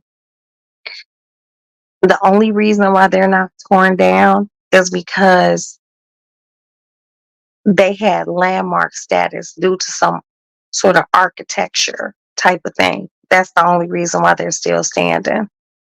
But like Ida B. Wells, gone, Stateway Gardens, Cabrini Green, Rockwell, you know, that shit gone. And it's crazy because when you live in Chicago and you know where the projects were and you see these big swaths of empty space, it was, just grass growing on it now. And then like 2 weeks later you go back and they're building something on it. Like, you know, you'd be like, oh, that used to stand there. I knew what they were. I didn't know the significance of them. But once they closed, it made Chicago different. It really did. Um, it brought people into neighborhoods that weren't like really accustomed to being in a neighborhood surrounding. And the gang shit got crazy, and motherfuckers done created their own gangs and all sorts of shit. It's wild. It's wild. That's why I don't go around those places. I go where I feel comfortable. I have friends who live out south. They're like, come out south. Anything can happen anywhere in Chicago, but like I try to avoid shit. And like that shit across the street, you know. Yeah, I called the police because I don't want to hear you all yelling and then somebody get mad because I've been in this window when motherfuckers done pow pow at each other across the street. I don't want to hear that. And I'm hoping with maybe a year and a half, we can move from here to a deluxe apartment in the Sky Eye. I want to be above all that shit. I'm tired of it. I don't want to have to be armed when I leave my house all the time because motherfuckers mad because they want your fucking car or they want this or they want that. It's very bothersome. Just look up Chicago crime. You'll see, you know, I have family in St. Louis that I want to go visit. I won't, it's bad there. I'm trying to keep my shit just, you know, quiet, a monotone. I'm good with that. But I also don't want to be around no bullshit. And what happened down there was bullshit. That's why it's quiet now. My neighbors are probably asleep. I took a nap. I'm up. I'm gonna go eat a sandwich and best believe I will call law enforcement on your ass so quick. I don't give a fuck what state you in, none of that shit. I will call. Mm-mm. I have to protect my peace at all costs.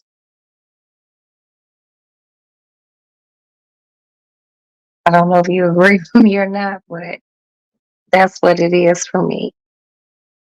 And now it's quiet.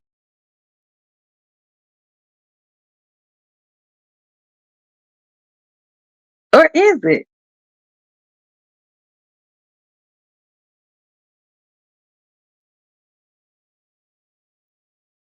No, maybe that was somebody driving by with some music.